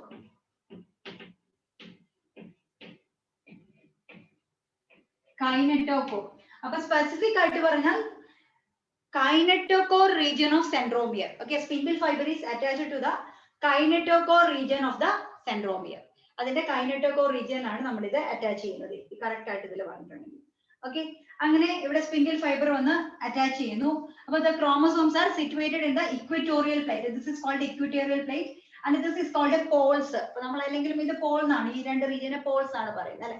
അപ്പോൾ ഇത് പോൾസ് ആണ്. This is equatorial plate, അല്ലെങ്കിൽ ഇതിനെ മെറ്റാഫേസ് പ്ലേറ്റ് എന്നും ചില ബുക്സിൽ കണ്ടിട്ടുണ്ട്. അപ്പോൾ equatorial plate or metaphase plate chromosomes are situated. ഇനി ഈ ഒരു സ്റ്റേജിന്റെ നമ്മൾ പറഞ്ഞു എന്തൊക്കെയാണ്? Spindle fiber formation completed and these spindle fibers are attached to the kinetochore region of the centromere. Then അടുത്തത് ഇതിൽ വരുന്ന മൂന്നാമത്തെ പോയിന്റ് എന്ന് പറഞ്ഞിട്ടുണ്ടെങ്കിൽ ഈ ഒരു സ്റ്റേജിന്റെ പ്രത്യേകത എന്ന് വെച്ചിട്ടുണ്ടെങ്കിൽ structure of chromosome is visible during this stage. അപ്പൊ നമുക്ക് ക്ലിയർ ആയിട്ട് ഒരു ക്രോമോസോമിന്റെ സ്ട്രക്ചർ ഇതിലൊന്നും നമുക്ക് അത്ര ക്ലിയർ ആയിട്ട് കാണാൻ പറ്റത്തില്ല. ഈ ഒരു സ്റ്റേജിലാണ് നമ്മൾ അതിന്റെ സ്ട്രക്ചർ കറക്റ്റ് ആയിട്ട് കാണുന്നത്. അതുകൊണ്ട് തന്നെ സയന്റിസ്റ്റിന് ഇതിന്റെ മോർഫോളജി കണ്ടുപിടിക്കണമെങ്കിൽ morphology of this chromosome is studied during the metaphase. എന്താണ് morphology studied during the metaphase? കാരണം എന്താണ്, ഇത് കറക്റ്റ് നല്ല സെൻട്രോമിയറും കൈനറ്റോകോറും ഒക്കെ ആയിട്ട് വിസിബിൾ ആകുന്നത് ഈ ഒരു സ്റ്റേജിലാണ്. അതും ചോദിച്ചിട്ടുള്ള ക്വസ്റ്റ്യൻ ആണ്. Morphology can be studied in dash. ഏത് സ്റ്റേജിലാണെന്ന് ചോദിച്ചിട്ടുണ്ട്. അപ്പൊ ഏത് സ്റ്റേജിലാണ്? ഡ്യൂറിംഗ് മെറ്റാഫേസ് ആണ് മോർഫോളജി നമുക്ക് പഠിക്കാൻ പറ്റുന്നത്. ഓക്കെ, അപ്പം ഇത്രയും കാര്യങ്ങളാണ് നമുക്ക് മെറ്റാഫേസിനെ പറ്റി പറയാനുള്ളത്. ഇക്വറ്റോറിയൽ പ്ലേറ്റിൽ അറേഞ്ച് ചെയ്യുന്നു, നമുക്ക് അതിന്റെ മോർഫോളജി കണ്ടുപിടിക്കാൻ പറ്റും, ഇത്രയും കാര്യങ്ങൾ. ഓക്കെ, ഇനി വേറൊരു കൺഫ്യൂഷൻ ഉണ്ടാകുന്ന ഒരു സംഭവം, നമുക്കിത് പഠിച്ചത് സെൻട്രോമിയർ ഉണ്ട്. ഈ ഒരു സ്ട്രക്ചറിനെ നമ്മൾ വിളിക്കുന്ന പേര് എന്താണ്? പറയാൻ പറ്റുമോ? ആർക്കെങ്കിലും പറയാൻ പറ്റുമോ? ഇതിനെ നമ്മൾ എന്താ വിളിക്കുന്നത്? ഇതിന്റെ ആംസിനെ വിളിക്കുന്ന പേര്? ക്രോമാറ്റിക്സ്. സിസ്റ്റർ ക്രോമാറ്റിഡ്സ് എന്ന് പറയും. ഓക്കെ, അപ്പൊ എത്ര ക്രോമാറ്റിഡ്സ് ആണ് ഈ ഒരു സിംഗിൾ ക്രോമസോമിലുള്ളത്? ഈ കാണിച്ചിരിക്കുന്ന ക്രോമസോമിൽ how many chromatids are present in this chromosome? എത്ര ക്രോമാറ്റിഡ് ഉണ്ട്? 2 ആണോ അതെയോ 4 ആണോ അതെയോ 1 ആണോ? സിംഗിൾ ക്രോമാറ്റിഡ് ആണോ? How many chromatids are present in this chromosome? പറയാവോ? 2 അല്ലെ? ഒരാൾ പറഞ്ഞു 2. അപ്പൊ കറക്റ്റ് ആൻസർ ആണ് 2 ക്രോമാറ്റിഡ്സ് ആർ പ്രസന്റ്. അത് പറയാൻ കാരണം ചില ആളുകൾ ഒരു തെറ്റായിട്ട് വിചാരിക്കുന്ന ഒരു കാര്യമുണ്ട്, ഇതൊരു ക്രോമാറ്റിഡും ഇതൊരു ക്രോമാറ്റിഡും ഇതൊരു ക്രോമാറ്റിഡും ഇതൊരു ക്രോമാറ്റിഡും അങ്ങനെ 4 ക്രോമാറ്റിഡ് ആണെന്ന് തെറ്റിദ്ധരിക്കും. പക്ഷെ ഇതൊരു സിംഗിൾ ക്രോമാറ്റിഡ് ആണ്, ഇത് സെക്കൻഡ് ക്രോമാറ്റിഡ് ആണ്. അപ്പൊ ഓർത്തിരിക്കുക. ഇനി നമ്മൾ ടെട്രാഡ് എന്നൊരു ടേം ഉപയോഗിക്കുന്നുണ്ട്. അടുത്ത് വരുമ്പോൾ ടെട്രാഡ് എന്ന് പറയും, ബൈവാലന്റ് അങ്ങനെയുള്ള ടേംസ് ഉപയോഗിക്കുമ്പോൾ കൺഫ്യൂഷൻ ആവരുത്. ഇനി സിംഗിൾ ക്രോമസോം ഓരോ സ്റ്റേജിലും ഡിഫറെന്റ് ആട്ടോ.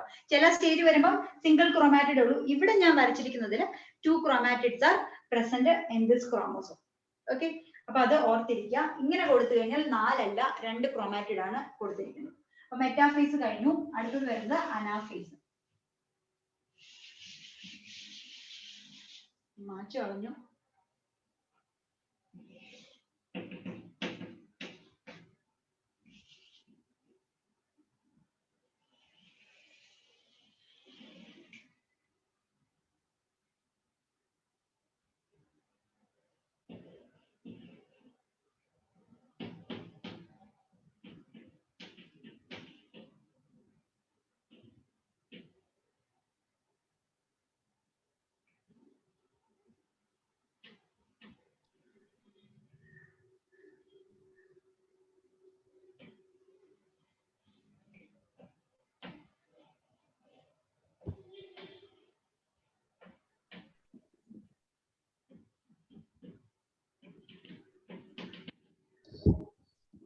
Anaphase.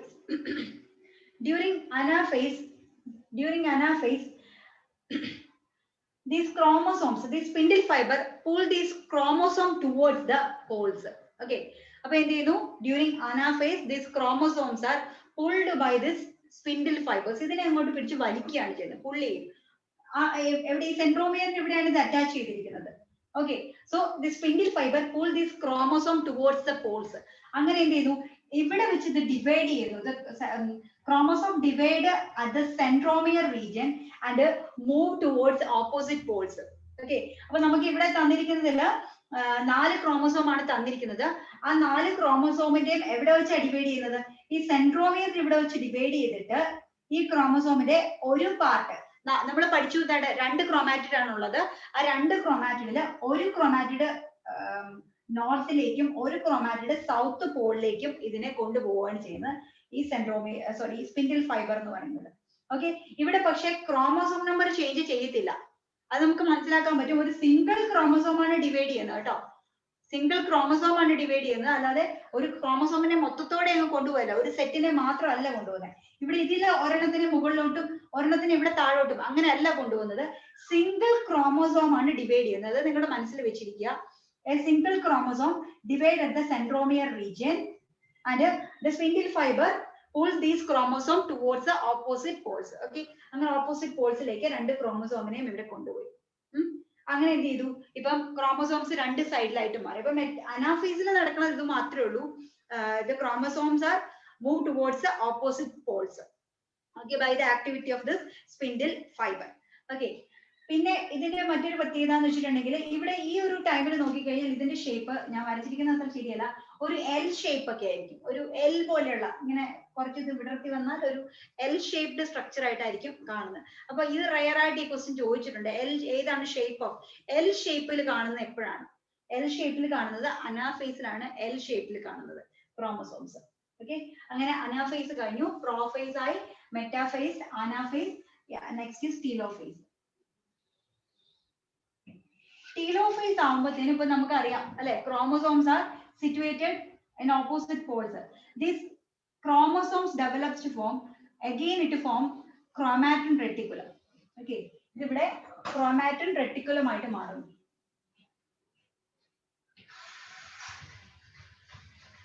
This chromosomes becomes thread-like structure called a chromatin reticulum. Then ഇതിന് ചുറ്റുമായിട്ട് ബാക്കിയുള്ള നേരത്തെ പോയിരുന്നു അല്ലെ, എന്തായിരുന്നു പോയത്? Nuclear envelope. Okay, that nuclear envelope starts to reappear. nuclear envelope starts to reappear. Then other cell organelles like a Golgi apparatus, then endoplasmic reticulum, ribosomes, etc. ഏതൊക്കെ cell organ ഉണ്ടെന്ന് നിങ്ങൾക്ക് അറിയാം. അതെല്ലാം എന്ത് ചെയ്യുന്നു during telophase, prophase, metaphase, anaphase and telophase. During telophase, all the organelles starts to reappear. Okay, അപ്പൊ ഇപ്പൊ എന്തായി ന്യൂക്ലിയർ കണ്ടന്റ് പകുതിയായി അല്ലേ? അപ്പൊ ഇവിടെ ന്യൂക്ലിയർ കണ്ടന്റ് നമ്മൾ തുടക്കത്തിൽ ഇങ്ങനെ ഇരുന്നോടത്ത് ഇവിടെ ന്യൂക്ലിയർ കണ്ടന്റ് പകുതിയായിട്ട് മാറി. കണ്ടന്റ് ആണ് കേട്ടോ പകുതിയായത്, not chromosome number. Nuclear content is reduced to half. Okay, last stage എന്ന് പറയുന്നത് cytokinesis. Finally what is the stage? Cytokinesis. Cytokinesis നമുക്ക് ഇനി അടുത്ത് പഠിക്കാം. ഇത് മാറ്റിട്ട് വേണം, അതുകൊണ്ടാണ് അവിടെ അടുത്തത് സൈറ്റോകൈനസിസ്. അപ്പൊ ഇത്രയും മനസ്സിലായോ? Prophase, metaphase, anaphase and telophase clear ആയോ? ക്ലിയർ ആയോ? എന്തെങ്കിലും ഡൗട്ട് ഉണ്ടോ? സെൽ സൈക്കിൾ പ്ലസ് ഇതിനകത്ത് ഇത്രയും സ്റ്റേജസ്. ഡൗട്ട് ഉണ്ടെങ്കിൽ ചോദിക്കാം. ഒരു മിനിറ്റ് ടൈം തരാം, അതിനുള്ളിൽ ചോദിക്കാം. ഓക്കെ ആണെങ്കിൽ നമുക്ക് മുന്നോട്ട് പോകാം.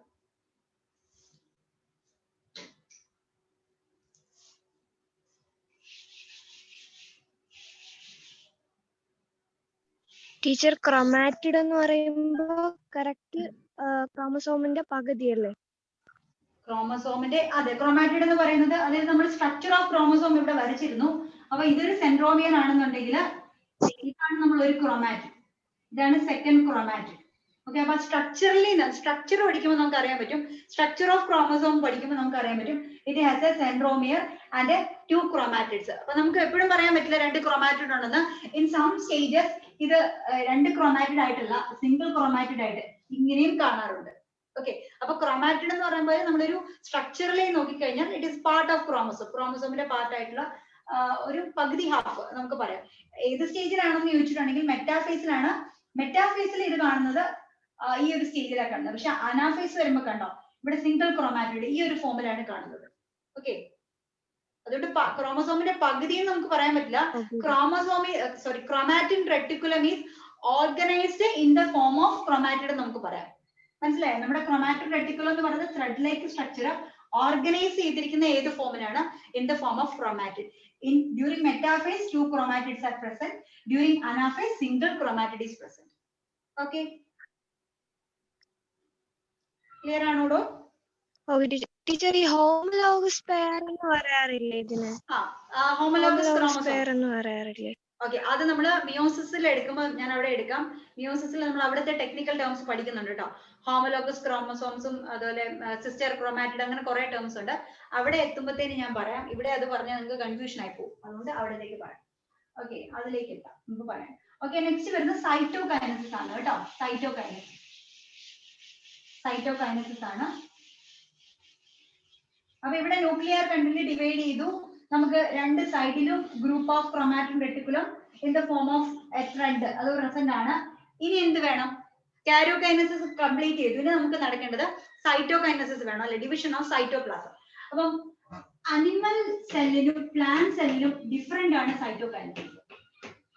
ഒരു അനിമൽ സെൽ എടുത്താലും ഒരു പ്ലാന്റ് സെൽ എടുത്താലും 2 ഡിഫറെന്റ് ആണ് cytokinesis. Because in a plant cell, and then what is the difference, main difference between a plant cell and animal cell? എന്താണ് പറയാൻ പറ്റുമോ? Presence of cell wall. Presence of cell wall. അല്ല, in a plant cell a well organized cell wall is present. In an animal cell wall is absent. അതുകൊണ്ട് തന്നെ ഇതിന്റെ cytokinesis നടന്നിട്ട് 2 cell form ചെയ്ത് കഴിയുമ്പോഴത്തേനും ഡിഫറൻസ് ഉണ്ടാവും ഉറപ്പായിട്ടും. കാരണം ഇവിടെ ഒരു സെൽ വോൾ ഉണ്ട്, അല്ലെ? ഇവിടെ വോൾ ഒന്നും ഇല്ല. അതുകൊണ്ട് ഭയങ്കര ഈസി ആയിട്ടാണ് ഇവിടെ സൈറ്റോകൈനസിസ് നടക്കുന്നത്. In animal cell the cytokinesis is called cleavage cytokinesis. Okay, in the case of plant cell it is called cell plate cytokinesis. Cell plate cytokinesis is present in the case of plant cell. Here cleavage cytokinesis ആണ് ഇവിടെ പറയുന്നത്. അപ്പോൾ എന്താണ് നമുക്ക് cleavage cytokinesis നോക്കാം.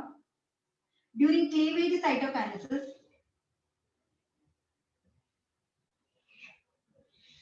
ഇവിടെ നമ്മുടെ chromatin reticulum ഉണ്ട്, നേരത്തെ വന്ന കണ്ടന്റ് അല്ലേ ഇവിടെ ഉണ്ട്. A cleavage is formed here. അല്ലെ, ഒരു ഇൻവാജിനേഷൻ ഒരു ക്ലീവേജ്, ഒരു കുഴി ഉണ്ടാവുന്നു ഇവിടെ. Cleavage furrow, this is called cleavage furrow എന്ന് പറയും. This cleavage furrow deepens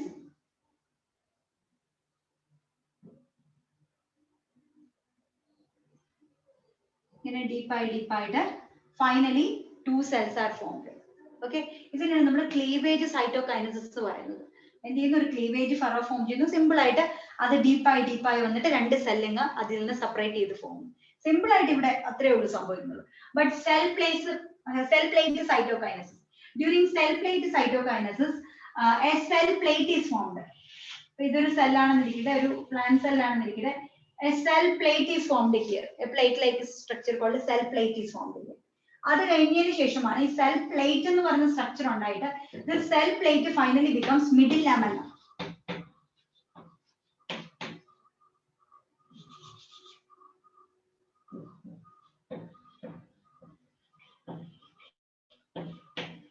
Middle lamella.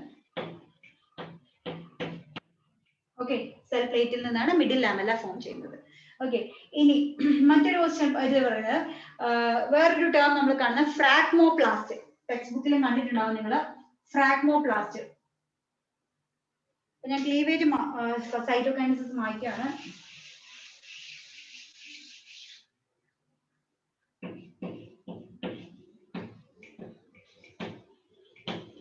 ഫ്രാഗ്മോപ്ലാസ്റ്റ്. അപ്പം ഫ്രാഗ്മോപ്ലാസ്റ്റ് എന്ന് പറയുന്ന a structure called first fragmoplast is formed here. This fragmoplast later becomes this cell plate. Okay, this cell plate finally forms a middle lamella. So middle lamella നിങ്ങൾ എന്താന്ന് പഠിച്ചിട്ടുണ്ടാവും. എന്താ middle lamella? It is the cementing material between adjacent cells അല്ലേ. അപ്പൊ നമ്മളൊരു സെല്ലിന്റെ ഒരു tissue വരയ്ക്കുകയാണെങ്കിൽ, ഒരു പ്ലാന്റ് സെല്ല് വരയ്ക്കുകയാണെങ്കിൽ നമുക്കറിയാം ഇങ്ങനെ അഡ്ജസന്റ് ആയിട്ട് സെൽസ് ഇരിക്കുവാണ്. ഒരു കെട്ടിടം പണിയുമ്പോൾ ബ്രിക്സ് വെച്ചിരിക്കുന്ന പോലെ ഇങ്ങനെ നിൽക്കുകയാണ്. അപ്പം ഈ അടുത്തടുത്തുള്ള സെൽസിനെ തമ്മിൽ ജോയിൻ ചെയ്തിരിക്കുന്ന ഇതിനിടയ്ക്കുള്ള സിമെന്റിംഗ് മെറ്റീരിയൽ ആണെന്ന് പറയുന്നത് മിഡിൽ ലാമെല്ല. ഓക്കെ, അപ്പൊ during the time of cell division a structure called a fragmoplast is formed. This fragmoplast becomes cell plate. Finally from the cell plate, this cell plate is separated two cells. രണ്ട് cells ഇങ്ങനെ separate ചെയ്യുന്നു. It finally forms middle lamella. Inside this middle lamella അല്ലെങ്കിൽ inside it cell wall is formed. നമുക്കറിയാം primary cell wall and secondary cell wall ഒക്കെ നിങ്ങൾ മുമ്പ് പഠിച്ചാണ് കഴിഞ്ഞ ചാപ്റ്ററിൽ. അങ്ങനെ cell wall is formed during എന്താണ് സെൽ ഡിവിഷൻ. ഓക്കെ, അപ്പം ഓർക്കേണ്ട cell plate cytokinesis and cleavage cytokinesis, അങ്ങനെ ടു ടൈപ്സ് ഓഫ് സൈറ്റോകൈനസിസ് ആണ്. ഓക്കെ, പിന്നെ ഇതിൽ വരുന്ന ചോദ്യം ഫ്രാഗ്മോപ്ലാസ്റ്റ് ദെൻ സെൽ പ്ലേറ്റ് എന്തായിട്ട് മാറുന്നു, മിഡിൽ ലാമെല്ലയായിട്ട് മാറുന്നു. അങ്ങനെ ഒരു 3 ക്വസ്റ്റ്യൻ ഇതിൽ നിന്ന് ചോദിക്കാം. ഓരോന്നിലെ ടൈപ്പ് ഏതാണ്, ഇതൊക്കെ ഫ്രാഗ്മോപ്ലാസ്റ്റും ചോദിച്ചിട്ടുള്ള ക്വസ്റ്റ്യൻ ആണ്. ഓക്കെ ഓക്കെ, അപ്പൊ അടുത്തതായിട്ട് നമുക്ക് നോക്കാം. ഇത് നമ്മുടെ മൈറ്റോസിസ് എന്ന് പറയുന്ന ടോപ്പിക് ഇതോടുകൂടി കഴിഞ്ഞു. അടുത്ത് വരുന്നത് meiosis.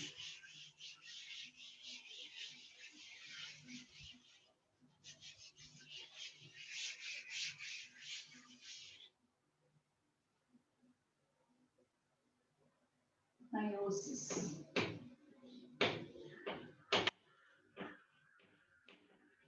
Meiosis. Okay.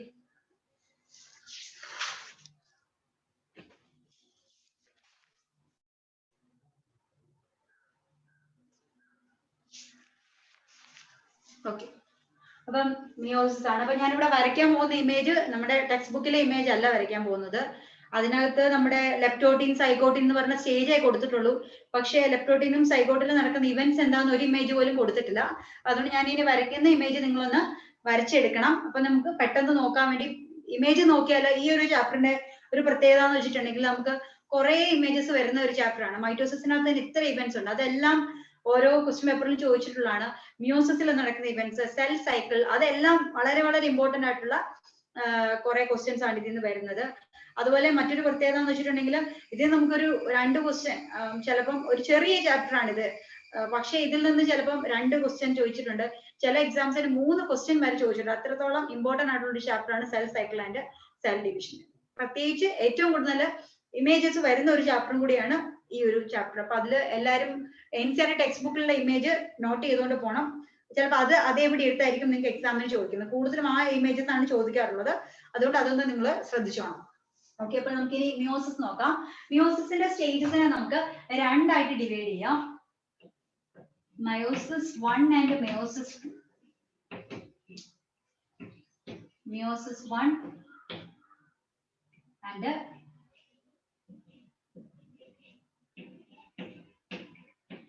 meiosis 2. Okay, meiosis 1 and meiosis 2. Then ഈ മിയോസിസിന്റെ സ്റ്റേജസ് എന്ന് പറയുമ്പോൾ it is similar to mitosis. എന്തൊക്കെയാണ്? Prophase, metaphase, anaphase and telophase. അതിലൊന്നും വ്യത്യാസമൊന്നുമില്ല കേട്ടോ. Prophase, metaphase, anaphase and telophase അത് സെയിം തന്നെയാണ് ഇവിടെ വരുന്നത്. പക്ഷേ കൂടെ ഒരു 1 കൂടെ ചേർക്കണം. മിയോസിസ് 1 ഉള്ളത് കൊണ്ട് നമുക്ക് prophase 1,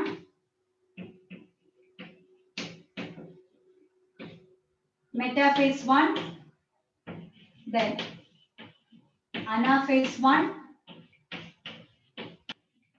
and telophase 1. Then like that meiosis 2 ന് നമുക്ക് എന്ത് കൊടുക്കാം? prophase 2,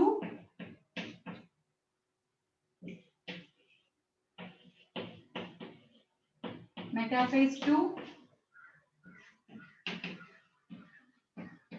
anaphase 2 and telophase 2. ഇത്രയുമാണ് ഈ മിയോസിസ് 1ലും മിയോസിസ് 2ലും വരുന്ന സ്റ്റേജസ് എന്ന് പറയുന്നത്. Prophase 1, metaphase 1, anaphase 1 and telophase 1, then prophase 2, metaphase 2, anaphase 2 and telophase 2. Okay, ഇത്രയുമാണ് ഇതിന്റെ സ്റ്റേജസ്. നമുക്കിനി ഇതിൽ ഓരോന്നായിട്ട് നമുക്ക് കിടക്കാം. എന്താണ്? വളരെ സിമ്പിൾ ആണ്.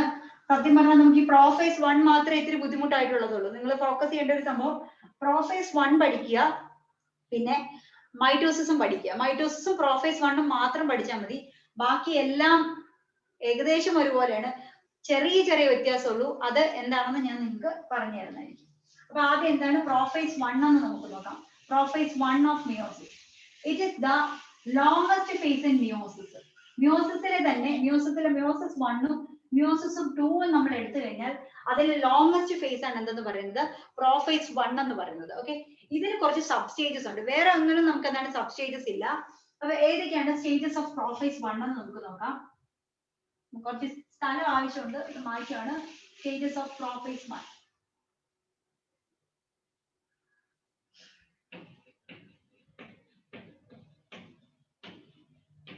പ്രോഫേസ് 1ന്റെ സ്റ്റേജസ് ആണ് പഠിക്കുന്നത്.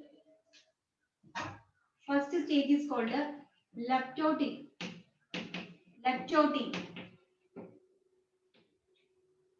ലെപ്റ്റോട്ടീനെ നമുക്ക് ലെപ്റ്റോനിമ എന്നും പറയാറുണ്ട് കേട്ടോ. ലെപ്റ്റോനിമ എന്ന് പറയാറുണ്ട്. അതുപോലെ ലെപ്റ്റോട്ടിൻ, സൈഗോനിമ, പാക്കിനിമ അങ്ങനെ പറയാറുണ്ട് കേട്ടോ. അപ്പൊ ലെപ്റ്റോനിമ എന്ന് പറയാറുണ്ട്. ലെപ്റ്റോട്ടീൻ ഓർ ലെപ്റ്റോനിമ. ഓക്കെ, അപ്പൊ എന്താണ് ലെപ്റ്റോട്ടീനിൽ നടക്കുന്നത് നോക്കാം. അപ്പൊ ആദ്യത്തെ നമ്മൾ പഠിച്ചില്ലേ, നമ്മൾ ഏതാണ് മൈറ്റോസിസ് പഠിച്ചതുപോലെ തന്നെ ഇവിടെയും ഒരു കാര്യം മറന്നു കേട്ടോ. മിയോസിസിന്റെ എന്താണ് significance of meiosis? What is the difference between mitosis and meiosis? During meiosis നമ്മൾ നേരത്തെ പഠിച്ചു chromosome number is unchanged during mitosis, but during meiosis the chromosome number is reduced to half. എന്ന് വെച്ചിട്ടുണ്ടെങ്കിൽ നമുക്കറിയാം നമ്മുടെ ക്രോമസോം എത്രയാണ്? ക്രോമസോം നമ്പർ 46 ആണെങ്കിൽ this chromosome number is reduced to 23. Okay, so suppose this is a cell with the chromosome number 46. After meiosis, how many cells are formed? 2 cells are formed, each with the chromosome number 23. Okay, so this is a diploid cell, that is 2n condition.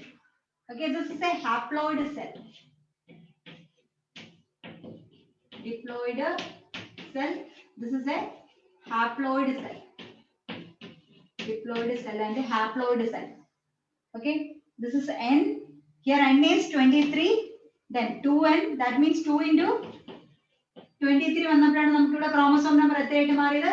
46 ആയിട്ട് മാറിയത്. Okay, so normally നമ്മുടെ normal cells, നമ്മുടെ ബോഡിയിലെ എല്ലാ സെല്ലിന്റെയും chromosome number എത്രയായിരിക്കും? 46 ആണ്. Okay, നമ്മുടെ chromosome number 46 എന്ന് പറയാൻ കാരണം നമ്മുടെ തല മുതൽ കാല് വരെയുള്ള നമ്മുടെ എല്ലാ സെൽസും, മാറ്റമുള്ള സെൽസ് ഏതാണെന്ന് ഞാൻ പറഞ്ഞുതരാം. എല്ലാ സെൽസും എന്താണ്? ക്രോമസോം നമ്പർ 46 ആണ് വരുന്നത്. ഓക്കെ, അപ്പം ആഫ്റ്റർ മൈറ്റോസിസ് ഈ 46 ആയിട്ടുള്ള സെല്ല് ഡിവൈഡ് ചെയ്ത് 2 ഡോട്ടർ സെല്ല് ഫോം ചെയ്യും. അതിന്റെ ക്രോമസോം നമ്പർ എത്ര തന്നെയായിരിക്കും? ദാറ്റ് ഈസ് 46 തന്നെയായിരിക്കും നമ്മൾ ആദ്യം പഠിച്ചത്. But after meiosis this cell divides and 2 daughter cells are formed and its chromosome number is reduced to half, that is 23 and 23 each. Okay, in each cell. So ഇതപ്പോ എവിടെയായിരിക്കും നടക്കുന്നത്? It occurs in reproductive cells. എവിടെയാണ് നടക്കുന്നത്? Reproductive cells. So meiosis occurs in reproductive cells.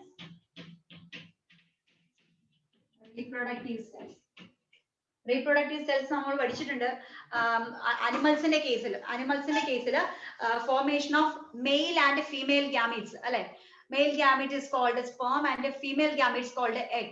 In the case of plants നമ്മൾ പഠിച്ചിട്ടുണ്ട് pollen grains. Inside pollen grains 2 male gametes are present. Okay, and inside the embryo sac a haploid egg is present. So that egg is the female gamete and what is the male gamete? 2 male gametes are present inside the pollen grain. Okay, during the time of that gamete formation, in the case of plants and also in the case of animals, meiosis occurs. നിങ്ങൾ അതവിടെ പഠിച്ചിട്ടുണ്ടാവും sexual reproduction flowering പ്ലാന്റ്സിൽ നമ്മൾ രണ്ട് main topics ആണ് പഠിച്ചിട്ടുണ്ട്, microsporogenesis and megasporogenesis. Okay, during microsporogenesis microspore mother cell divides and 4 haploid microspores are formed. ഞാൻ ഈ പറയുന്ന ടേം നിങ്ങൾ കേട്ടിട്ടുണ്ടാവും, ഡ്യൂറിംഗ് മൈക്രോസ്പോറോജെനസിസ്. അതെന്തായിരുന്നു? Formation of male gametes.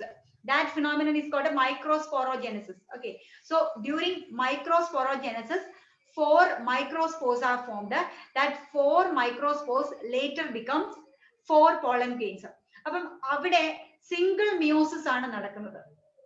Keep in mind, single meiosis occurs during microsporogenesis. During megasporogenesis also single meiosis occurs and 4 megaspores are formed. Okay, out of the 4 megaspores 3 megaspores degenerate and disappear and a single megaspore become the functional megaspore. അല്ലെ, നമ്മൾ അവിടെ പഠിച്ച ഒരു കാര്യമാണ്. അതിൽ നിന്നാണ് പിന്നീട് എന്തുണ്ടായത്? Embryo sac develop ചെയ്തത്. ഓക്കെ, അപ്പൊ നമ്മൾ ഡ്യൂറിംഗ് മെഗാസ്പോറോജെനസിസ് ആൻഡ് മൈക്രോസ്പോറോജെനസിസ് എത്ര മിയോസിസ് വേണമെന്ന് പഠിച്ചു. അതും ഒരു ക്വസ്റ്റ്യൻ ആണ് അവിടുത്തെ.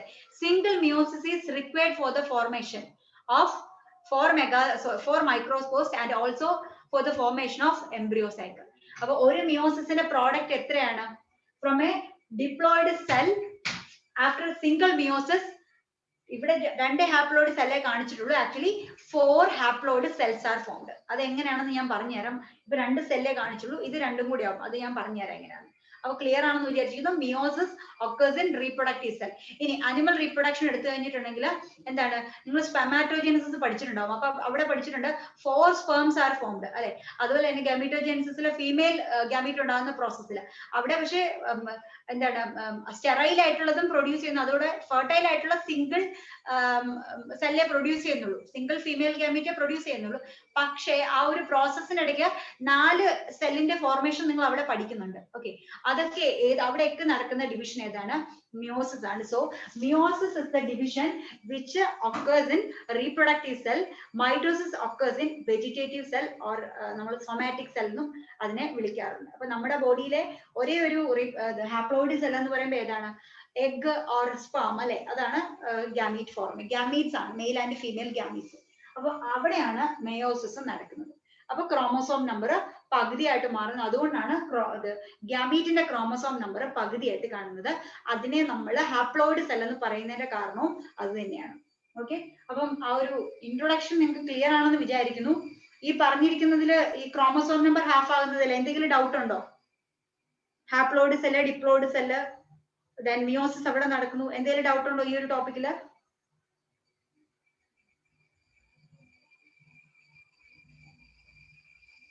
ഉണ്ടോ ആർക്കെങ്കിലും? ഇല്ലെന്ന് വിചാരിക്കുന്നു. അങ്ങനെയാണെങ്കിൽ ഒന്നും മിണ്ടുന്നില്ല, അപ്പൊ ഇല്ലാന്ന് വിചാരിക്കുന്നു. അങ്ങനെയാണെങ്കിൽ ഞാൻ ലെപ്റ്റോട്ടിലേക്ക് പോകണം, ഉണ്ടെങ്കിൽ ചോദിക്കാം. Okay, what is leptotene? Okay, leptotene stage. Okay, leptotene നമ്മൾ എന്താണ്? ഫസ്റ്റ് സെല്ല് ഏത് ഫോമിലായിരിക്കും ഇരിക്കുന്നത്? സെല്ല് ഇങ്ങനെ ക്രോമാറ്റിൻ റെട്ടിക്കുലം അല്ലെ. Chromatin reticulum is a thread like structure with nucleoplasm, then nuclear pore, nuclear membrane, etc. കാണും. പിന്നെ different cell organelles are present. നമ്മൾ മൈറ്റോസിസിലെ ഫസ്റ്റ് സ്റ്റേജ് എങ്ങനെയോ അതുപോലെ നമ്മൾ കാണുന്ന ഒരു നോർമൽ സെല്ലാണ് ഇരിക്കുന്നത്. During the time of leptotene this chromosome becomes short and thick. Okay. എന്നിട്ട് ഇവിടെ ആദ്യത്തെ ഒരു സ്റ്റേജ് ഉണ്ട്, അതിനെ നമ്മൾ ബൊക്കെ സ്റ്റേജ് എന്ന് പറയുന്നത്. ബൊക്കെ, നിങ്ങൾ ബൊക്കെ എന്നൊരു ടേം കേട്ടിട്ടുണ്ട്. ബൊക്കെ സ്റ്റേജ് ഒരു ബൊക്കെ പോലെ ആയിട്ട് മാറുന്നു. Okay. This chromatin reticulum reduced to form a bead-like structure.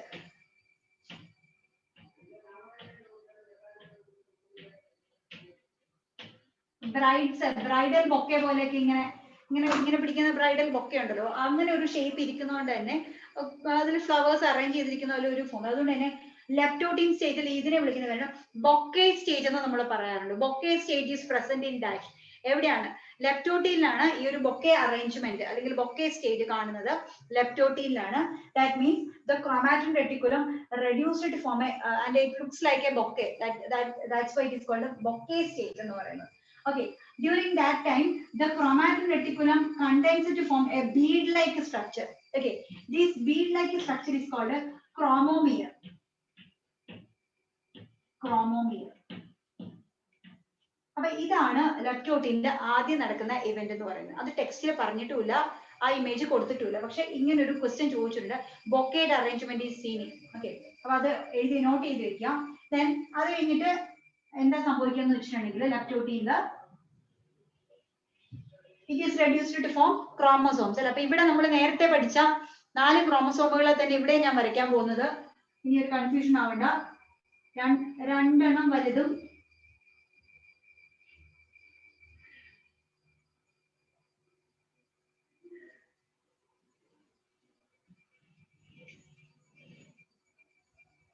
രണ്ടെണ്ണം ചെറുത്, ഓരോ പേരാണ്. ഓക്കെ. ഇത് പാറ്റേണൽ, ഇത് മറ്റേണൽ, ഇത് പാറ്റേണൽ, ഇത് മറ്റേണൽ ക്രോമസോം. ഓക്കെ. ഇവിടെ ഈ മറ്റേണൽ ക്രോമസോമിനെ ഞാനിവിടെ ഷെയ്ഡ് ചെയ്ത് കൊടുക്കുക, കാരണം നമുക്ക് മനസ്സിലാക്കാൻ വേണ്ടിയിട്ട് ഞാനൊന്ന് എന്തെങ്കിലും ഒരു ഡിസൈൻ കൊടുക്കണം. അല്ല വേണ്ട, ഇങ്ങനെ ഒരു ഡിസൈൻ കൊടുക്കണം. ഇതാണ് മറ്റേണൽ ക്രോമസോം. ഇവിടുത്തെ മറ്റേണൽ ക്രോമസോമില് ഇങ്ങനൊരു വര ഞാൻ കൊടുക്കുകയാണ്. രണ്ടും കാഴ്ചയിൽ ഡിഫറെന്റ് ആണെന്ന് കാണാൻ വേണ്ടി. അല്ലെങ്കിൽ നിങ്ങൾ അത് ഷെയ്ഡ് ചെയ്ത് കൊടുക്കുക, അല്ലെങ്കിൽ വേറെ കളറുള്ള പെന്ന് യൂസ് ചെയ്യുക. Maternal and paternal chromosome. അപ്പൊ നേരത്തെ ഒരാൾ എന്നോട് ചോദിച്ചായിരുന്നു എന്താണ് ഹോമോലോഗസ് ക്രോമസോം എന്നൊക്കെ ചോദിച്ചായിരുന്നു. ഇത് നമ്മളെ ഹോമോലോഗസ് ക്രോമസോം എന്താണെന്നുള്ളത് പഠിക്കാൻ പോകും. അങ്ങനെ കുറച്ച് ടെക്നിക്കൽ ടേംസ് നിങ്ങൾ സൈഡിൽ ഒന്ന് എഴുതി വെക്കുക. ഓക്കെ.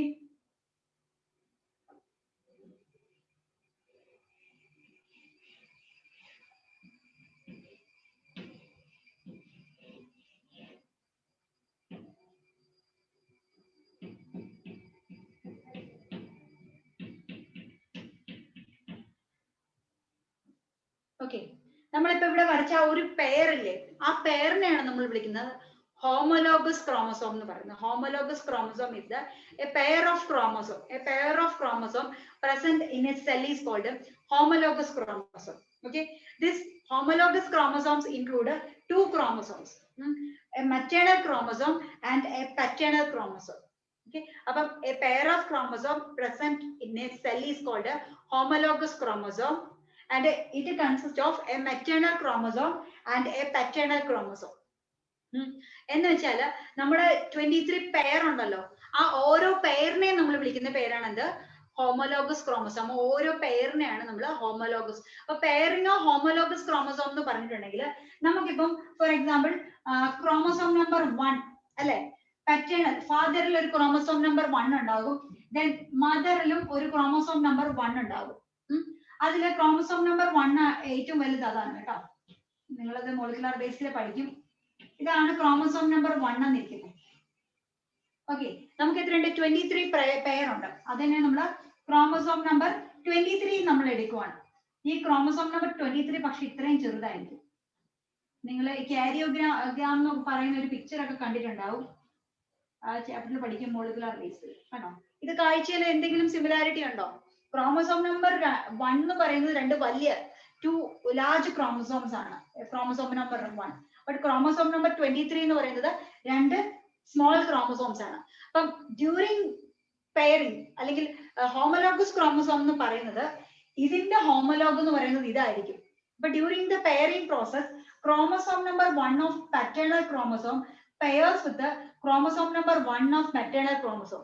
അല്ലാതെ നമ്മുടെ ഈ 23 പെയർ എന്ന് പറയുന്നത് ഏതെങ്കിലും ഒക്കെ പെയർ അങ്ങോട്ടും ഇങ്ങോട്ടും പോയി പെയർ ചെയ്യത്തൊന്നുമില്ല. ക്രോമസോം നമ്പർ 1 പോയി 23യുമായിട്ട് പെയർ ഫോം ചെയ്യത്തില്ല.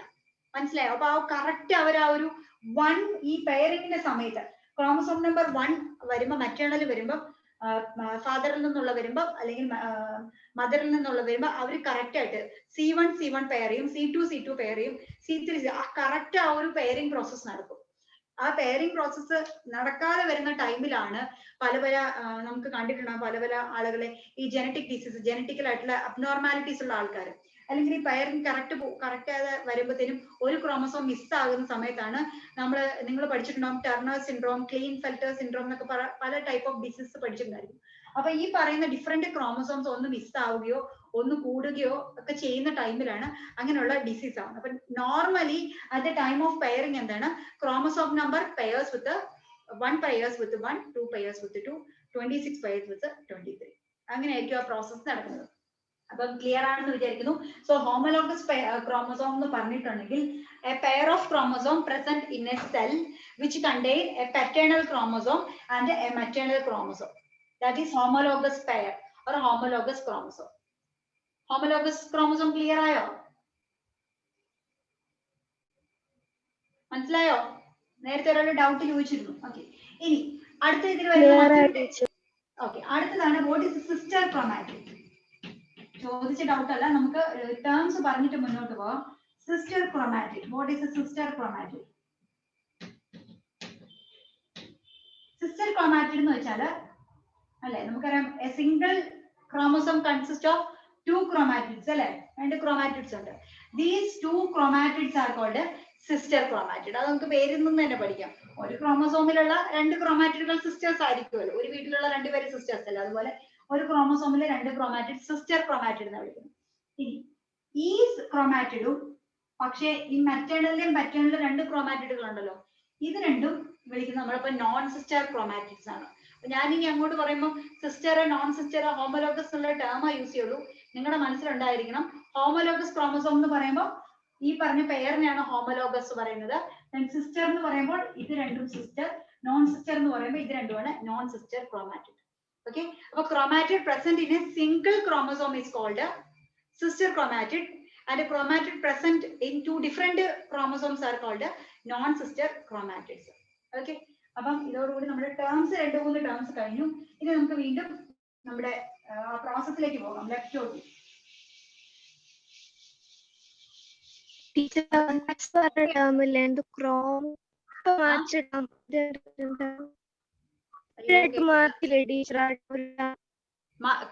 ക്രോമോമിയർ. അതെ, അതെന്താ അവിടുത്തെ ബീഡ്സിനെ പറയുന്ന പേരാണോ? ആ ബീഡ്സിനെ പറയുന്ന പേരാണ് ക്രോമോമിയേഴ്സ് പറയുന്നത്, കണ്ടൻസ് ചെയ്ത് വരുന്ന സ്ട്രക്ചർ. ഓക്കെ, അപ്പം ഈ ഒരു നമ്മുടെ ഒരു ക്രോമസോമിന്റെ ഒരു പ്രത്യേകത എന്ന് വെച്ചാൽ എല്ലാ ടൈമിലും ക്രോമസോം ഒരുപോലെ അല്ല ഇരിക്കുന്നത്. ഇപ്പം നമ്മൾ നോർമൽ സെല്ലിൽ ഇരിക്കുമ്പോൾ ഒരു പ്രത്യേക തരം സ്ട്രക്ചർ ആയിരിക്കും. ഡിവിഷന്റെ ടൈമിൽ പുതിയ സാധനങ്ങൾ ഇതിലോട്ട് വന്നു ചേർന്നുകൊണ്ടിരിക്കും. ദെൻ ഓരോ സ്റ്റേജിലും ഇതിന്റെ രൂപവും ഭാവവും ഇങ്ങനെ മാറിക്കൊണ്ടേ ഇരിക്കുന്ന ഒരു സംഭവമാണ്. അപ്പൊ ഈ ക്രോമോമിയർ എന്ന് പറയുന്നത് എപ്പോഴും ഇല്ല, ഡ്യൂറിങ് ലെപ്റ്റോട്ടിയിലും മാത്രം ഇതിങ്ങനെ കോയിൽ ചെയ്ത് വരുന്ന ഒരു സ്ട്രക്ചറാണ് ക്രോമോമിയർ. ചിലപ്പോൾ ഈ ഒരു കണ്ടൻസേഷൻ നടക്കുന്നതിന് മുമ്പ് എന്താണ് ആദ്യം ഒരു ബീഡ് ഫോം ചെയ്യുന്നു, അടുത്ത് വീണ്ടും ഒരു ബീഡ് ഫോം ചെയ്യുന്നു, ഇങ്ങനെ ഫോം ചെയ്തിട്ടാണ് ഫൈനലി ഈ ഒരു ഫോമിലോട്ട് വരുന്നത്. ആ ഒരു ടൈമിൽ ഉണ്ടാകുന്ന ഒരു സ്ട്രക്ചറാണ് ഈ ക്രോമോമിയർ എന്ന് പറയുന്നത്. ഓക്കെ, അപ്പൊ അത്രേ ഉള്ളൂ, അതാണ് ക്രോമോമിയർ. ഓക്കെ, അടുത്തത് നമ്മൾ പറഞ്ഞു, അടുത്ത ലെപ്റ്റോട്ടീൻ ആണ് കേട്ടോ. ലെപ്റ്റോട്ടീൻ എന്ന് പറയുമ്പോൾ ക്രോമസോം ഷോർട്ട് ആൻഡ് തിക്ക് അല്ലെ. പ്രോഫേസ് 1 നടക്കുന്ന പോലെ തന്നെ chromosome short and thick and forms എന്താണ് ക്രോമസോം അല്ല കേട്ടോ, ക്രോമാറ്റിൻ റെട്ടിക്കുലം ബിക്കംസ് ക്രോമസോംസ്. അങ്ങനെ നമുക്ക് ക്രോമസോംസ് കിട്ടുന്നു. ദെൻ ബൊക്കെ അറേഞ്ച്മെന്റ്, അത്രേ ഉള്ളൂ. ദെൻ ന്യൂക്ലിയർ മെമ്പറൈൻ അതൊക്കെ ഡിസപ്പിയർ ചെയ്യാൻ തുടങ്ങുന്നു ലെപ്റ്റോട്ടീൻ സ്റ്റേജ് വരുന്നത്. അടുത്തത് രണ്ടാമത്തത് സൈഗോട്ടിൻ.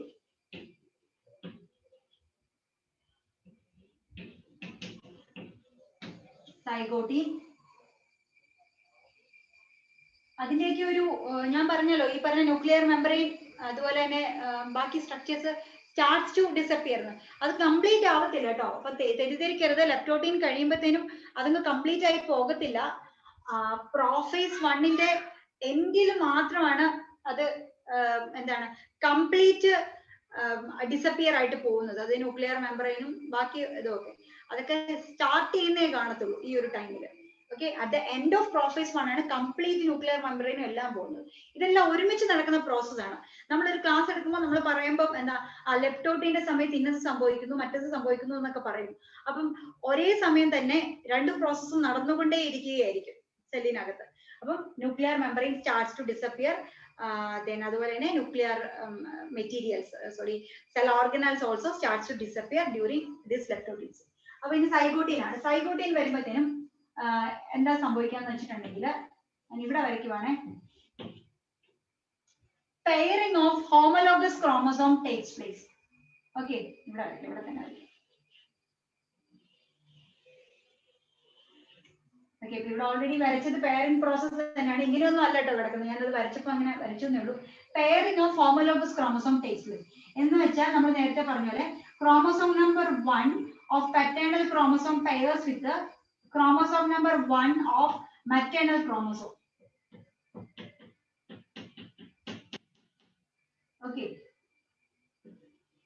pairing of homologous, first event is pairing of homologous chromosome takes place during zygote stage. എന്താണ് pairing of homologous chromosome? ചോദിച്ചിട്ടുണ്ട് കേട്ടോ, ക്വസ്റ്റ്യൻ ഇതാണ്. pairing of homologous chromosome takes place during which stage of meiosis pairing of homologous chromosome takes place?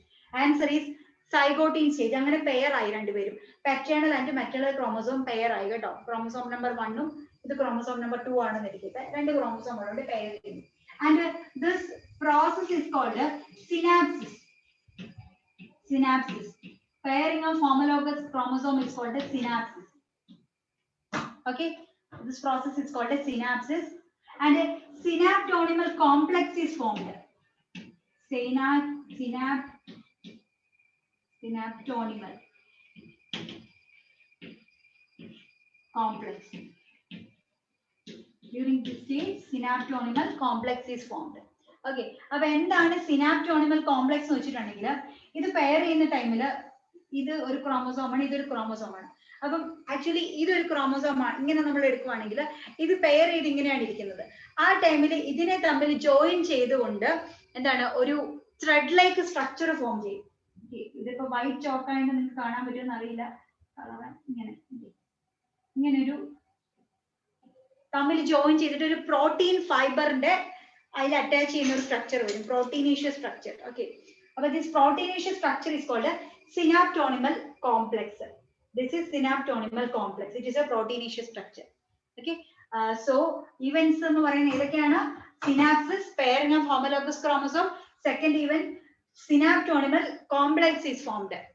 Okay, synaptonymal complex is formed. ഇത് രണ്ടുമാണ് zygotene സ്റ്റേജിൽ നടക്കുന്ന major events എന്ന് പറയുന്നത്. ഇവിടെ അത് synaptonymal complex is formed.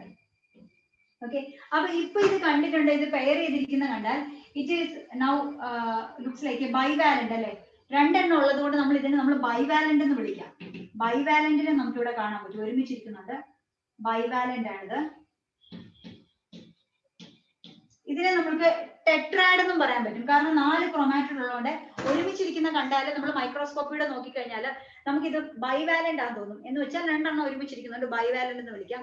പിന്നെ ഇതിന് നമുക്ക് 4 ആംസും ചിലപ്പോൾ കാണാൻ പറ്റുമല്ലോ, 1 2 3 4. അതുകൊണ്ട് തന്നെ ഇത് ടെട്രാഡ് എന്ന് ചിലപ്പോൾ നമുക്ക് തോന്നും, കാരണം ചിലപ്പോൾ തോന്നുന്നല്ല, ടെട്രാഡ് ആണ്, 4 ആംസ് ഉള്ളത് കൊണ്ട് this bivalent is otherwise called tetrad.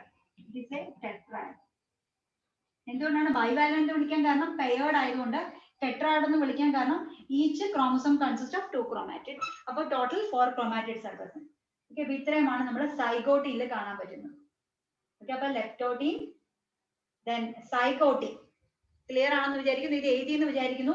ഇവിടെ മായ്ക്കാൻ പോവാണ്, അടുത്ത ഇമേജ് ഇവിടെ വരയ്ക്കാനുണ്ട്. അതുകൊണ്ട് തന്നെ ലെപ്റ്റോട്ടീന്റെ ബൊക്കെ അറേഞ്ച്മെന്റ്, അടുത്ത സൈഗോട്ടീനിലെ pairing of homologous chromosome. Leptotene, zygote. Next stage is called pachytene or pachynyma. Pachytene.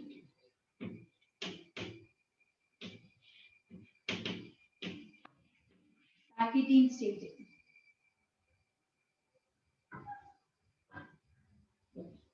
During pachytene stage, crossing over takes place. Crossing over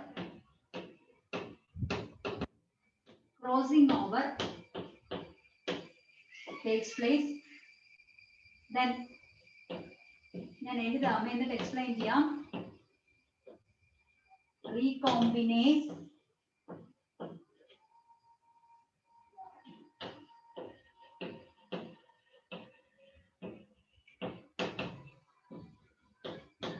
recombination nodule.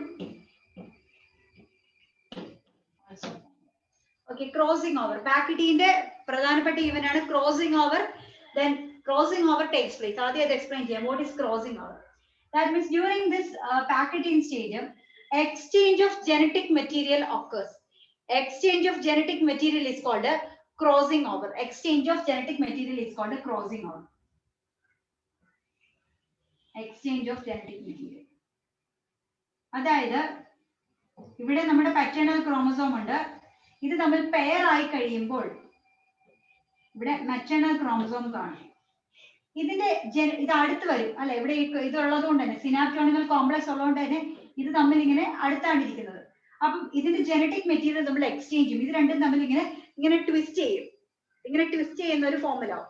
ആ ട്വിസ്റ്റിങ്ങിന്റെ സമയത്ത് ജനറ്റിക് മെറ്റീരിയലിന്റെ എക്സ്ചേഞ്ച് നടക്കും. ദാറ്റ് മീൻസ് ഇതിന്റെ tip ഇവിടെ വരും. ഈ ഡിസൈൻ ഇവിടെയും വരും.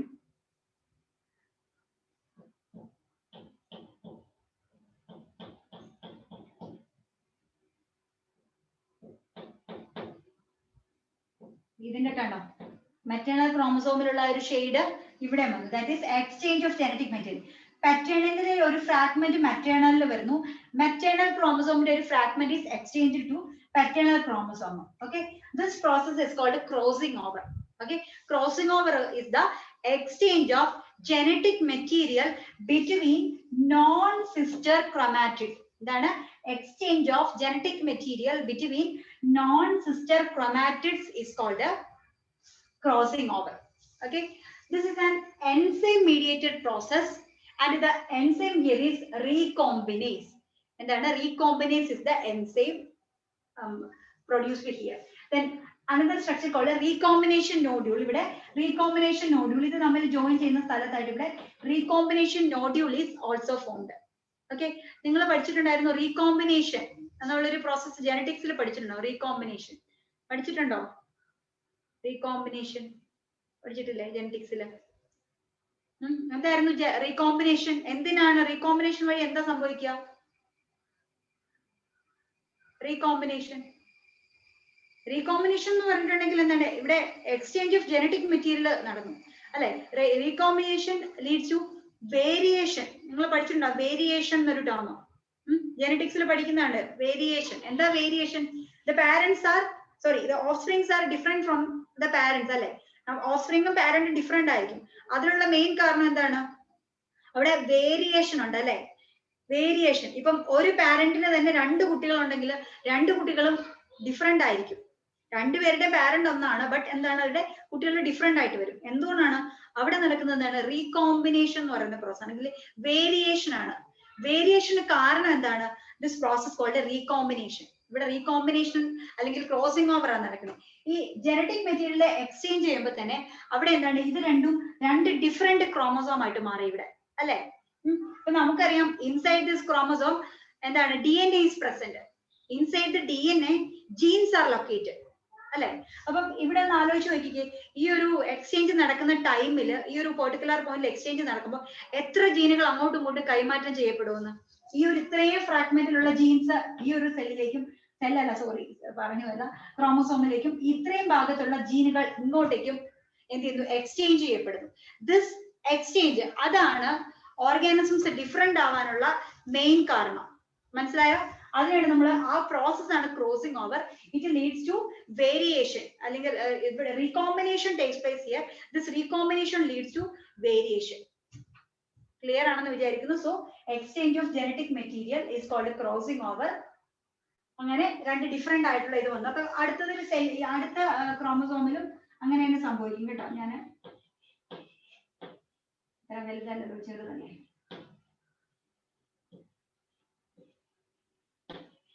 Exchange of genetic material.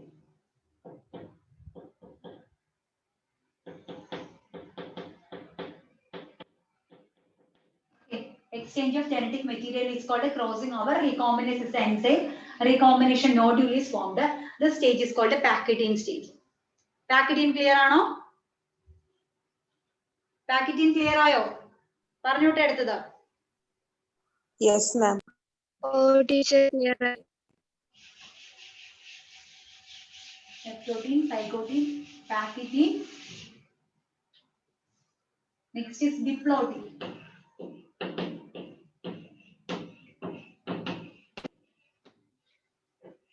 Diplotin. Okay.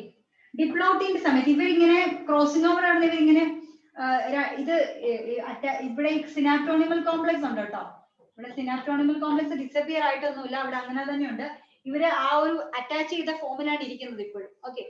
During ഡിപ്ലോട്ടിൻ stage എന്ത് സംഭവിക്കുന്നു വെച്ചിട്ടുണ്ടെങ്കിൽ ഈ at the place of crossover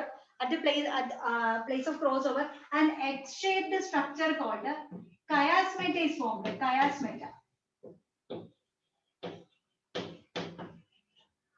Chiasmata is formed.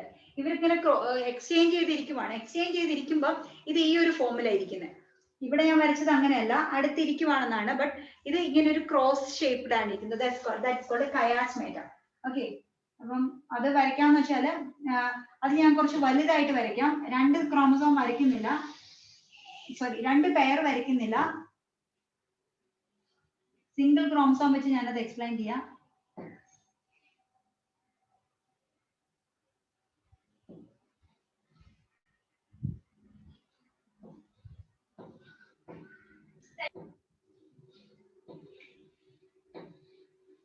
This is maternal chromosome.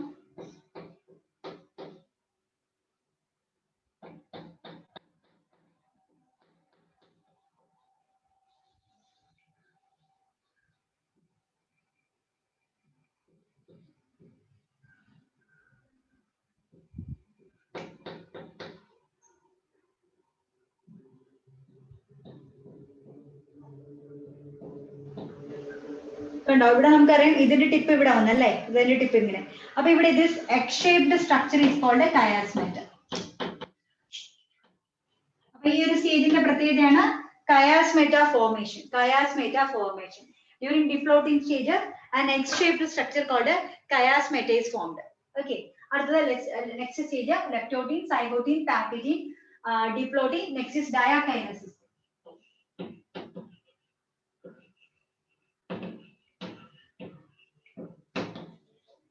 Okay. During diakinesis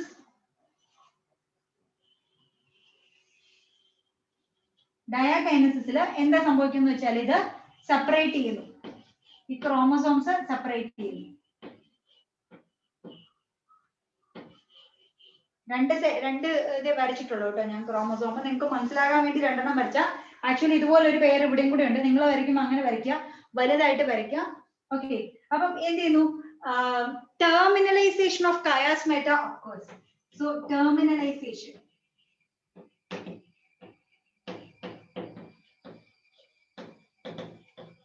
Terminalization of chiasmata occurs during diakinesis.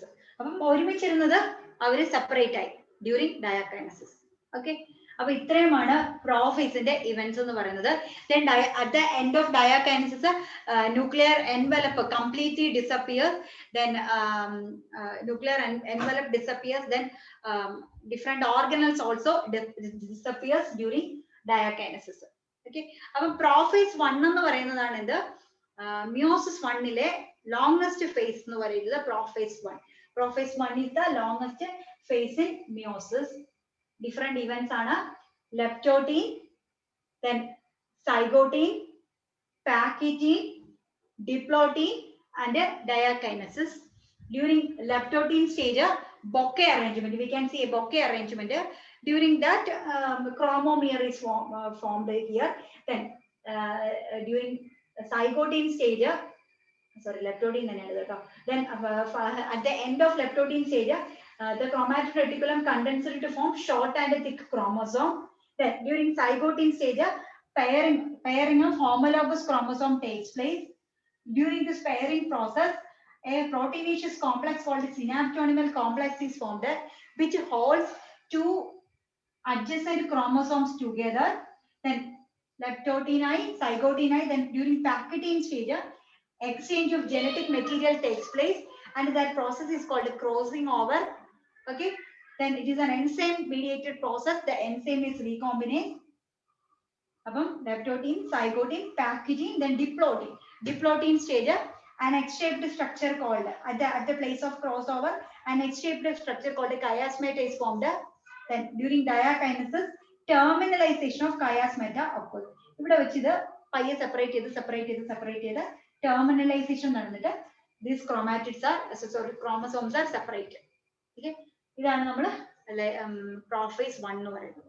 Clear ആയോ prophase 1? അടുത്തത് നമുക്ക് മെറ്റാഫേസിലേക്ക് പോവാം.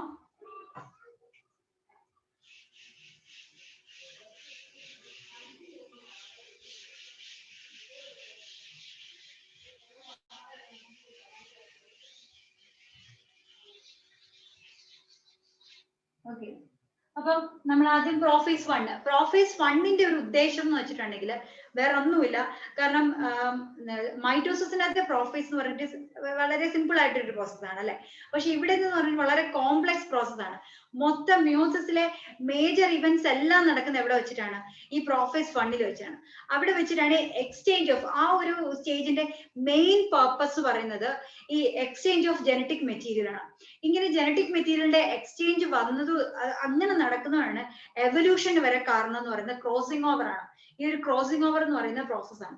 നമുക്കറിയാം ആ ലോവർ ഓർഗാനിസത്തിൽ നിന്ന് ഇന്ന് കാണുന്ന ഹയർ ഓർഗാനിസം വരെ എത്തിയത് എങ്ങനെയായിരിക്കാം? ഈ മ്യോസിസ് എന്ന് പറയുന്ന പ്രോസസ്സ് ഏതെല്ലാം ലിവിങ് ഓർഗാനിസത്തിലുണ്ടോ അവിടെയെല്ലാം ഈ ഒരു എക്സ്ചേഞ്ച് ഓഫ് ജനറ്റിക് മെറ്റീരിയൽ വന്ന് ജീൻസിന്റെ കൈമാറ്റം അങ്ങോട്ടും ഇങ്ങോട്ടും transfer of genes takes place during this leptotene stage. അങ്ങനെയാണ് ആ ഒരു വേരിയേഷൻ ഓരോ ഓർഗാനിസം അല്ലെങ്കിൽ ഹ്യൂമൻ ബീങ്സിൽ തന്നെ ഓരോരുത്തരും ഓരോ രൂപത്തിൽ ഇരിക്കാനുള്ള കാരണം തന്നെ എന്താണ്? ഈ ഒരു വേരിയേഷൻ ആണ്. അപ്പൊ ലെപ്റ്റോട്ടീൻ, സൈഗോട്ടീൻ, പാക്യറ്റീൻ ആ ഇത്രയും സ്റ്റേജസിന്റെ main purpose exchange of genetic material ആണ്. അതിൽ കുറെ ഇവന്റ്സ് ഉണ്ട്. അത്രേ ഉള്ളൂ, സിമ്പിൾ ആയിട്ട് നോക്കിക്കഴിഞ്ഞാൽ അതിനെ പറ്റി പറയാം. ഇനി അടുത്ത വളരെ എളുപ്പമാണ് പ്രോഫേസ് കഴിഞ്ഞു മെറ്റാഫേസ് അല്ലെ. മെറ്റാഫേസ് എന്താണ്? നമ്മൾ നേരത്തെ പഠിച്ചു അല്ലെ, നേരത്തെ പഠിച്ച സെയിം സിറ്റുവേഷൻ തന്നെ. പക്ഷെ ഇവിടെ ഇത്രയും കുറച്ച് ഇവന്റ്സ് മുമ്പേ നടന്നു മാത്രം. നമ്മുടെ chromosomes are situated at the equatorial plate.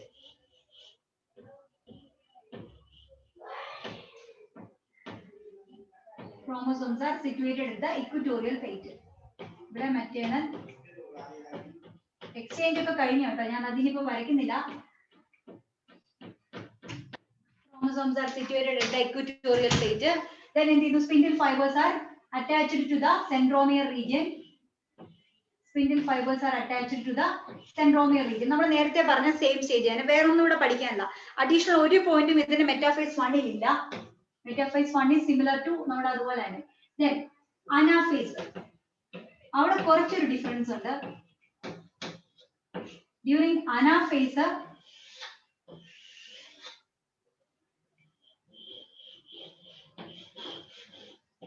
chromosomes are pulled towards opposite poles.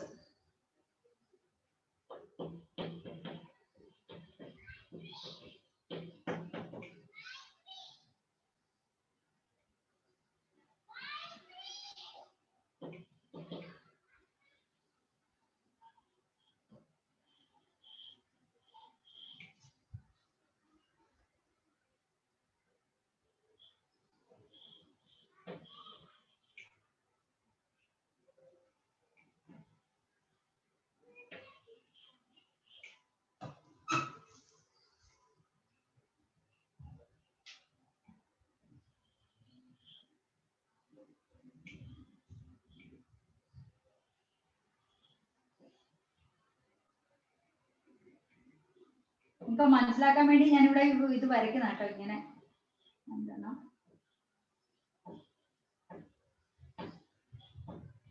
Okay, അപ്പൊ നമ്മൾ ഇവിടെ നോക്കി കാണാൻ പറ്റും. നേരത്തെ അനാഫേസിൽ എന്തായിരുന്നു?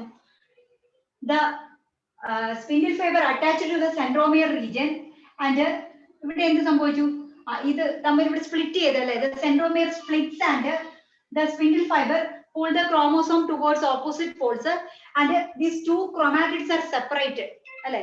പക്ഷെ ഇവിടെ നമ്മൾ നോക്കിയാൽ കാണാൻ പറ്റും മെറ്റേണൽ ക്രോമസോമും പാറ്റേണൽ ഓരോ ക്രോമസോം ഉണ്ടായിരുന്നു, എക്സ്ചേഞ്ച് ഒക്കെ നടന്നു. ഒരു ക്രോമസോം മുകളിലോട്ടും പോകുന്നു, ഒരു ക്രോമസോം താഴോട്ടും പോകുന്നു. അതായത് ക്രോമസോം നമ്പർ 1 ഒരെണ്ണം മുകളിലോട്ടും പോയി, ക്രോമസോം നമ്പർ 1 ഒരെണ്ണം താഴോട്ടും പോയി. ക്രോമസോം നമ്പർ 2 1 മുകളിലോട്ടും പോയി, ക്രോമസോം നമ്പർ 2 താഴോട്ടും പോയി.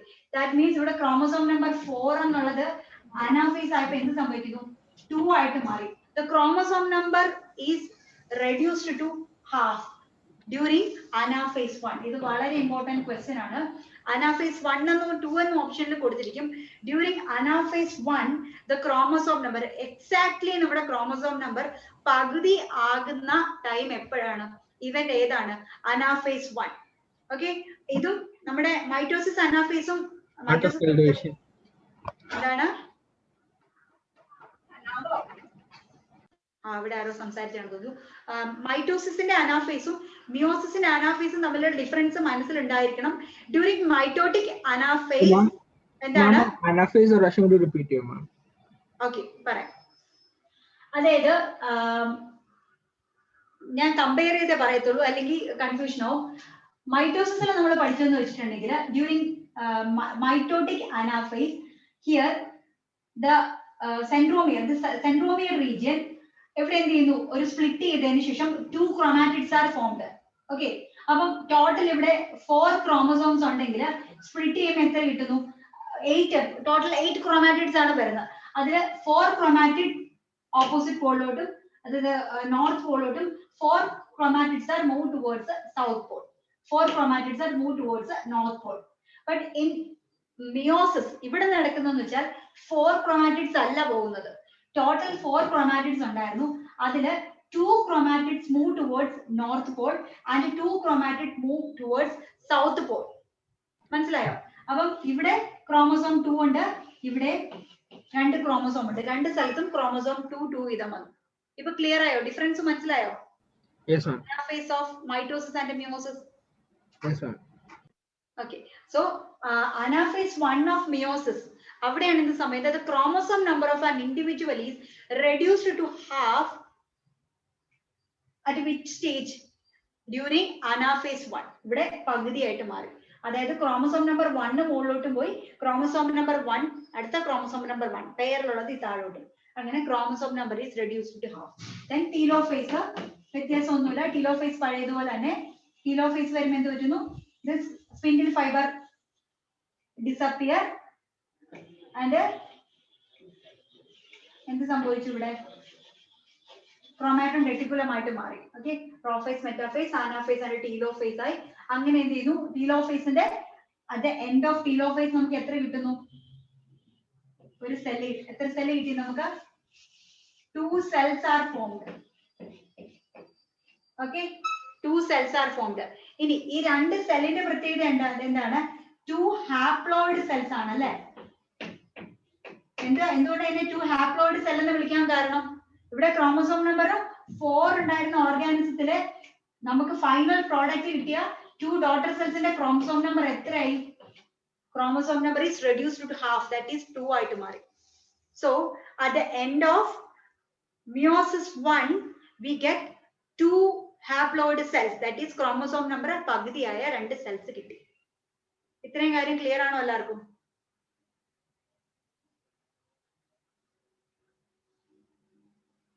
ക്ലിയർ ആണോ?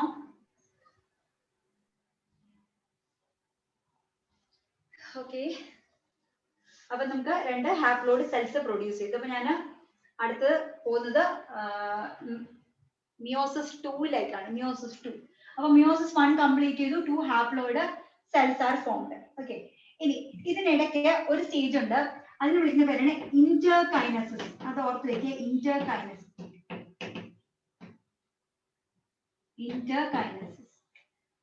Interkinesis is the intermediate stage in between meiosis 1 and meiosis 2. So it is a resting stage. Meiosis 1 നും meiosis 2 നും ഇടയ്ക്കുള്ള ഒരു resting stage ആണ് interkinesis. So interkinesis is the resting stage അല്ലെങ്കിൽ stage in between meiosis 1 and meiosis 2. It is called interkinesis. Okay, ഇനി നമ്മളിപ്പോ ഈ പഠിച്ച സിറ്റുവേഷനിൽ തന്നെ ഞാൻ സെക്ഷുവൽ റീപ്രൊഡക്ഷൻ ഫ്ലവറിംഗ് പ്ലാന്റ്സിലെ മൈക്രോസ്പോറജെനസിസ് എന്ന് പറയുന്ന പ്രോസസ്സിലേക്ക് കൊണ്ടുപോകാൻ പോവാണ്. അതിവിടെ ഞാൻ ആ ഒരു മൈക്രോസ്പോറോജെനിസിസില് മിയോസിസ് ഞാൻ അപ്ലൈ ചെയ്യാൻ പോകണം. അപ്പൊ നിങ്ങൾ എങ്ങനെയാണ് അവിടെ വരുന്നതെന്ന് നോക്കാം. അപ്പൊ ഇത്രയും കാര്യങ്ങൾ നിങ്ങൾ മനസ്സിലായോണ്ട് ഞാനത് മാറ്റുന്നു.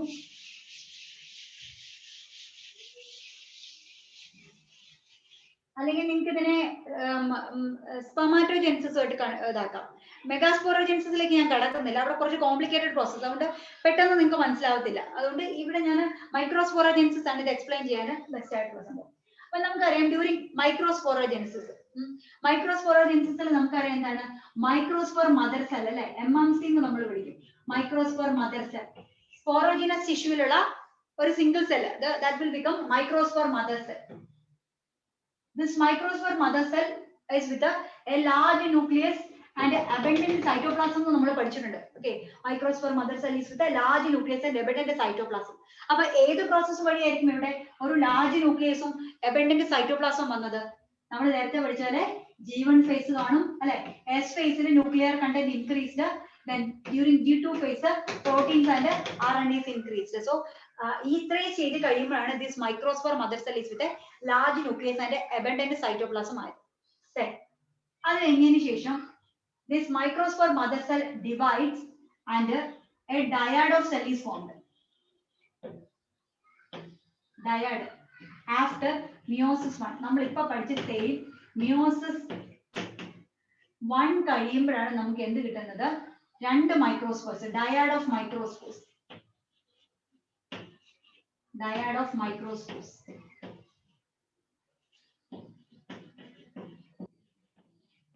Dyad of microspores. Then after M2, that is meiosis 2. ഇവിടെ meiosis 2 എന്ന് ഉദ്ദേശിക്കുന്നത് രണ്ട് meiosis നടന്നു എന്നല്ല, സിംഗിൾ meiosis തന്നെയാണ്. അപ്പൊ നമുക്കറിയാം meiosis has two stages, meiosis 1 and meiosis 2. Then after meiosis 2, tetrad is formed.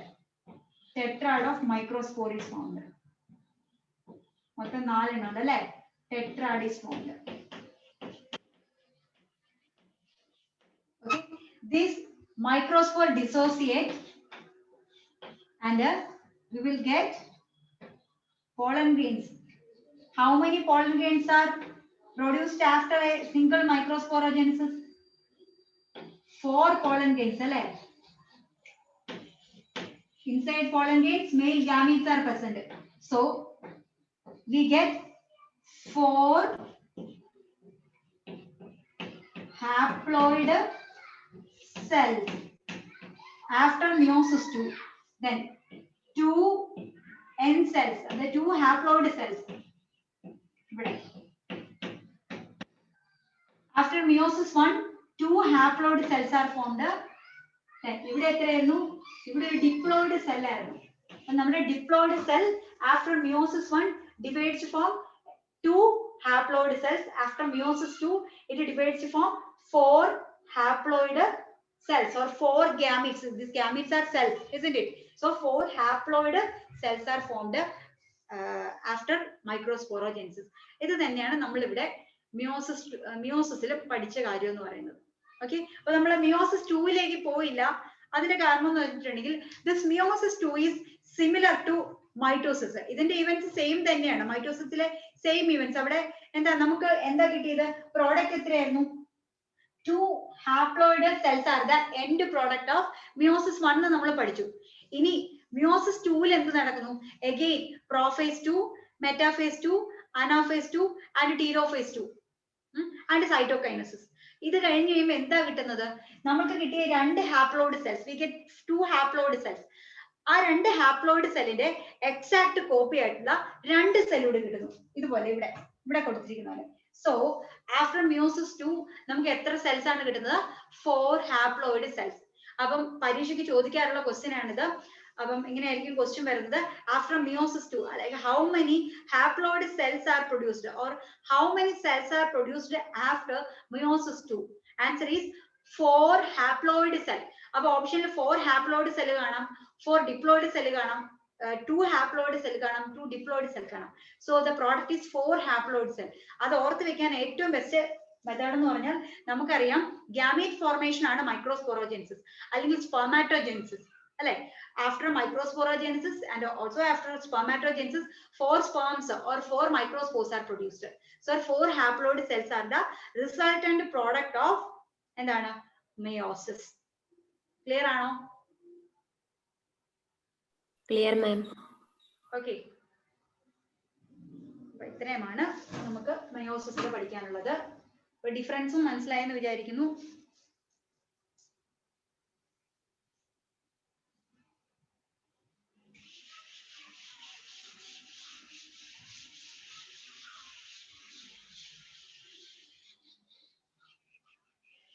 Okay, ഇനി നിങ്ങൾക്ക് ഈ പറയാനുള്ള കാര്യങ്ങൾ ഞാൻ ഇനി കൂടുതൽ വലിച്ചു നീട്ടി ബോറാക്കുന്നില്ല. നിങ്ങൾക്ക് അറിയാവുന്ന കാര്യങ്ങൾ തന്നെയാണ്.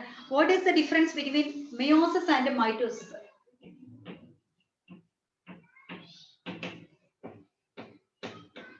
Mitosis, then meiosis. What is the difference between mitosis and meiosis? Okay. എന്തായിരിക്കും ഫസ്റ്റ് ഡിഫറൻസ്? എന്താണ്? മൈറ്റോസിസ് occurs in എവിടെയാണ് നടക്കുന്നത്? മൈറ്റോസിസ് occurs in എവിടെയാ? പറഞ്ഞ കാര്യങ്ങളാ, പല തവണയായിട്ട് പറഞ്ഞതാ. Somatic cell. Okay, somatic cell അല്ലെ വെജിറ്റേറ്റീവ് സെൽ എന്ന് വിളിക്കാം അല്ലെ. നമ്മൾ പ്ലാന്റിന്റെ കേസിൽ എപ്പോഴും യൂസ് ചെയ്യുന്ന ടേം വെജിറ്റേറ്റീവ് സെൽ. അനിമൽസിലെ somatic. vegetative cell or somatic cell. Then meiosis എവിടെയാണ് നടക്കുന്നത്? നമുക്കറിയാം, reproductive cell.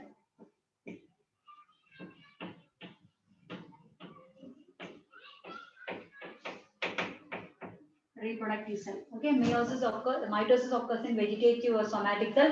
Meiosis occurs in reproductive cell. Okay, clear ആണല്ലോ? ഇനി ഇവിടെ what about the chromosome number? Same. Change ചെയ്യോ മൈറ്റോസിസിലോ? Same. സെയിം ആയിരിക്കും അല്ലെ? ആ ക്രോമസോം നമ്പർ അൺചേഞ്ച്ഡ് ആയിരിക്കും. ഇവിടെ എന്തായിരിക്കും? ക്രോമോസോം നമ്പർ ഈസ് ഹാഫ് അല്ലെ, reduced to half chromosome number ആയിരിക്കും വരുന്നത്. വേണമെങ്കിൽ ബ്രാക്കറ്റിൽ കൊടുക്കാം. 46 ആണെങ്കിൽ ഇവിടെ എന്തായിരിക്കും? ക്രോമോസോം നമ്പർ 23 ആയിരിക്കും. ഓക്കെ, അതിനെ സെല്ല് ഡോട്ടർ സെൽസിന്റെ പ്രത്യേകത ആയിരിക്കും. എന്തായിരിക്കും ഡോട്ടർ സെൽസിന്റെ പ്രത്യേകത? ഡോട്ടർ സെൽസ് പാരന്റ് സെല്ലിന് സിമിലർ ആയിരിക്കും അതോ ഡിഫറെന്റ് ആയിരിക്കും? Similar. Okay, similar cells are produced. Okay, similar cells are produced, but different cells are produced. അപ്പൊ എന്താണ് difference? Different cells. Okay. Then meiosis leads to variation അല്ലെ? Variation കാരണമാകുന്നു meiosis. ഇവിടെ എന്ന് പറഞ്ഞാലോ വേരിയേഷൻ ഇല്ല, ആബ്സെന്റ്. വേരിയേഷൻ ഉണ്ടോ? ഇവിടെ സെയിം എക്സാക്ട് കോപ്പിയാണ്. പാരന്റിന്റെ ക്ലോൺ ആയിരിക്കും daughter cells. Here variation occurs and this variation എന്തിന് കാരണമാണ്? Variation is the reason for evolution. എവല്യൂഷന്റെ മെയിൻ കാരണം എന്താണ്? ഇങ്ങനെ ഒരു ഡിഫറൻസ് വരുന്നതാണ് വേരിയേഷൻ. അത് എവിടെ വെച്ച് സംഭവിക്കുന്നത്? During pachytene stage exchange of genetic material takes place. അതാണ് മെയിൻ. ആ ഒരു എന്താണ് ക്രോസിംഗ് ഓവർ നടക്കുന്നതുകൊണ്ട് it will lead to variation. ഇവിടെ no crossing over, so no variation. Okay, അടുത്തത് എന്തായിരുന്നു? വേരിയേഷൻ, എവല്യൂഷൻ, ഇത്രയുമാണ്. ഓക്കെ, റീപ്രൊഡക്റ്റീവ് സെൽ, ഇത്രയും കാര്യങ്ങൾ പറഞ്ഞല്ലേ? ഓക്കെ, ഇത്രയുമാണ് ഇത് രണ്ടും തമ്മിലുള്ള ഡിഫറൻസ്. വേറെ ഒന്നുമില്ല. ക്ലിയർ ആണെന്ന് വിചാരിക്കുന്നു. എല്ലാം ഒന്ന് വായിച്ചു നോക്കുക. ഡൗട്ട് എന്തെങ്കിലും ഉണ്ടെങ്കിൽ ചോദിക്കുക.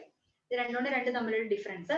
ഇതിന്റെ സിഗ്നിഫിക്കൻസ് എടുത്തു കഴിഞ്ഞാൽ, ഇനി മിയോസിസിന്റെ സിഗ്നിഫിക്കൻസ് അത് ഞാൻ വീണ്ടും പറയേണ്ട ആവശ്യമില്ല. മിയോസിസിന്റെ സിഗ്നിഫിക്കൻസ് എന്താണ്? chromosome number അല്ലെ? We have a same chromosome number. Every individual has same chromosome number. In the case of human beings, chromosome number is 46 അല്ലെ? അതുപോലെ 10 chromosome number ആണെങ്കിൽ chromosome number എന്ന് പറയുന്നത് അൺചേഞ്ച്ഡ് ആയിരിക്കും അല്ലെ? അതിന്റെ മെയിൻ റീസൺ എന്താണ്? മിയോസിസ് കാരണമാണ് chromosome number unchanged ആയിരിക്കുന്നതിനുള്ള reason. Okay, the reason behind unchanged chromosome number is meiosis. ഇനി മൈറ്റോസിസിന്റെ സിഗ്നിഫിക്കൻസ് എടുത്തു കഴിഞ്ഞാലോ, റീപ്ലേസ്മെന്റ് ഓഫ് ന്യൂ സെൽസ് അല്ലെങ്കിൽ growth of an organism occurs by mitosis.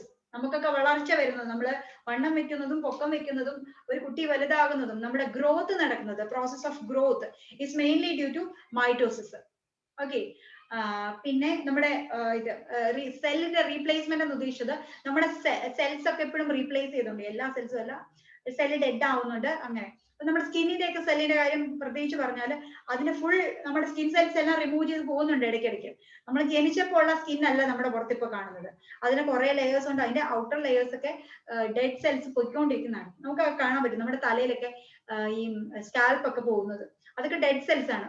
അവിടെ പോയിട്ട് നമ്മുടെ ഇവിടെയൊക്കെ മുറിഞ്ഞിരിക്കുകയാണോ ചെയ്യുന്നത്? അല്ല, ആ സ്കാൽപ്പ് പോയാൽ അവിടെ പുതിയ സെൽ ഇവിടെ റീപ്ലേസ് ചെയ്യുന്നുണ്ട്. അങ്ങനെ ഓൾഡ് സെൽസിന്റെ റീപ്ലേസ്മെന്റ് നടക്കുന്നു. ദെൻ ഒരു നമ്മുടെ ബോഡി ബേണിംഗ് വന്നാൽ അല്ലെങ്കിൽ ഒരു വൂണ്ട് വന്നാൽ ആ ഒരു സിറ്റുവേഷനിലൊക്കെ സെൽ ഡിവിഷൻ നടക്കുന്നത് മൈറ്റോസിസ് ആണ്. ഓക്കെ. സോ ഗ്രോത്ത് ഉണ്ട്, then replacement of old cells, then എന്താണ് replacement of cells at the wound place, then അതുപോലെ തന്നെ എന്താണ് എന്താ പൊള്ളിലായിട്ട് സെൽസ്, ബേണിംഗ് വന്ന സെൽസ്. മിയോസിസിന് പ്രത്യേകിച്ച് ഒന്നുമില്ല, റീപ്രൊഡക്റ്റീവ് സെൽസിൽ നടക്കുന്നു. Chromosome number is unchanged. പിന്നെന്താണുള്ളത് അതിനകത്ത്? Genetic variability. മെയിൻ ആയിട്ടും ഞാനും നിങ്ങളും ഡിഫറെന്റ് ആണല്ലേ, നിങ്ങൾ ഓരോരുത്തരും പരസ്പരം ഡിഫറെന്റ് ആണ്. അങ്ങനെ ഓരോ വ്യക്തികളും ഡിഫറെന്റ് ആവാനുള്ള കാരണം ആ ഒരു ഡിഫറൻസ്, ഇൻഡിവിജ്വൽ ഡിഫറൻസിന്റെ മെയിൻ റീസൺ എന്താണ്? മിയോസിസ് നടക്കുന്നതുകൊണ്ടാണ്. ഓക്കെ. അപ്പം നമ്മുടെ ചാപ്റ്റർ ഇവിടെ അവസാനിച്ചു. അപ്പൊ ഇനി ഇതിനകത്ത് ക്വസ്റ്റ്യൻ പേപ്പർ ഡിസ്കസ് ചെയ്യുന്ന ടൈമിൽ ബാക്കി ഇത് റിലേറ്റഡ് ക്വസ്റ്റ്യൻ നമ്മൾ അവിടെ ഡിസ്കസ് ചെയ്യുന്നതായിരിക്കും. ഓക്കെ. ബാക്കി ഞാൻ ഇതിന്റെ കൂടെ പ്രീവിയസ് ക്വസ്റ്റ്യൻ ആണെന്ന് പറഞ്ഞ് കുറെ പറഞ്ഞു പോയിട്ടുണ്ട്. അപ്പൊ പഠിച്ചു വെക്കേണ്ട കാര്യം, പല രീതിയിലാണ് ഇതിൽ ക്വസ്റ്റ്യൻ ചോദിക്കുന്നത്. മാച്ച് ദ ഫോളോയിങ് ക്വസ്റ്റ്യൻ ചോദിക്കാൻ വളരെയധികം കുറെ ക്വസ്റ്റ്യൻസ് കിട്ടുന്നതാണ്. അതിൽ തന്നെ ലെപ്റ്റോട്ടീന്റെ സ്റ്റേജ്, ക്രോസിംഗ് ഓവർ എവിടെയാണ്, കയാസ്മേറ്റ ഫോർമേഷൻ, റീകോമ്പിനേസ് എൻസൈം, ഇതൊക്കെ മാച്ച് ദ ഫോളോയിങ് ചോദിക്കാം.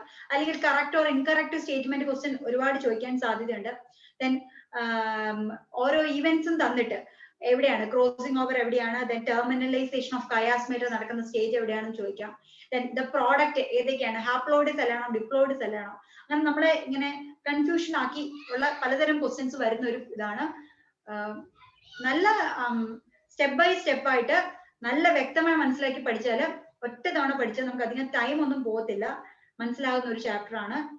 ഓക്കെ. എന്തെങ്കിലും ഡൗട്ട് ഉണ്ടെങ്കിൽ നെക്സ്റ്റ് ക്ലാസ്സിൽ ചോദിക്കാം. ഇപ്പൊ എന്തെങ്കിലും ഡൗട്ട് ഉണ്ടെങ്കിൽ പറയാം, നമുക്കൊരു 2 minutes കൂടെ ടൈം ഉണ്ട്, അതിനുള്ളിൽ ചോദിക്കാം. ഫുൾ ഒന്ന് പെട്ടെന്ന് നോക്കിയിട്ട് ചോദിക്കാം ഡൗട്ട് ഉണ്ടെങ്കിൽ.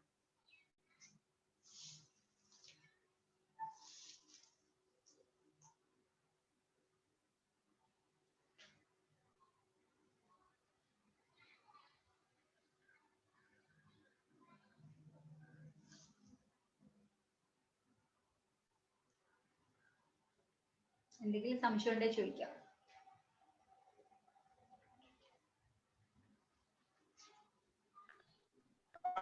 Thank you, teacher. ഓക്കെ.